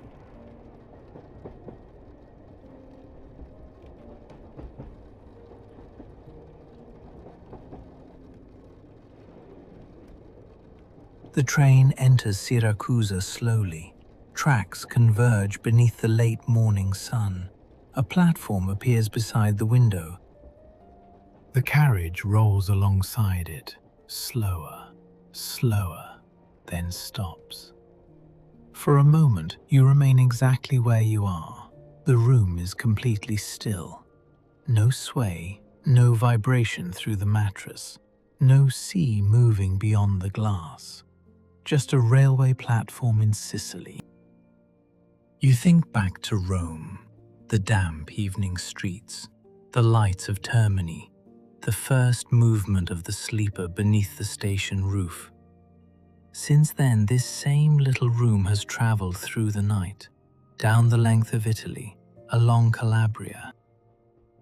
Inside a ship, across the Strait of Messina, past Taormina, beneath Etna, through Catania, and finally here, Siracusa. Beyond the station, the old city waits closer to the sea, but that belongs to another journey. For now, you look once more around the compartment.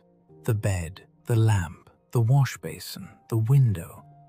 Everything that felt so small in Rome somehow became large enough to hold an entire night.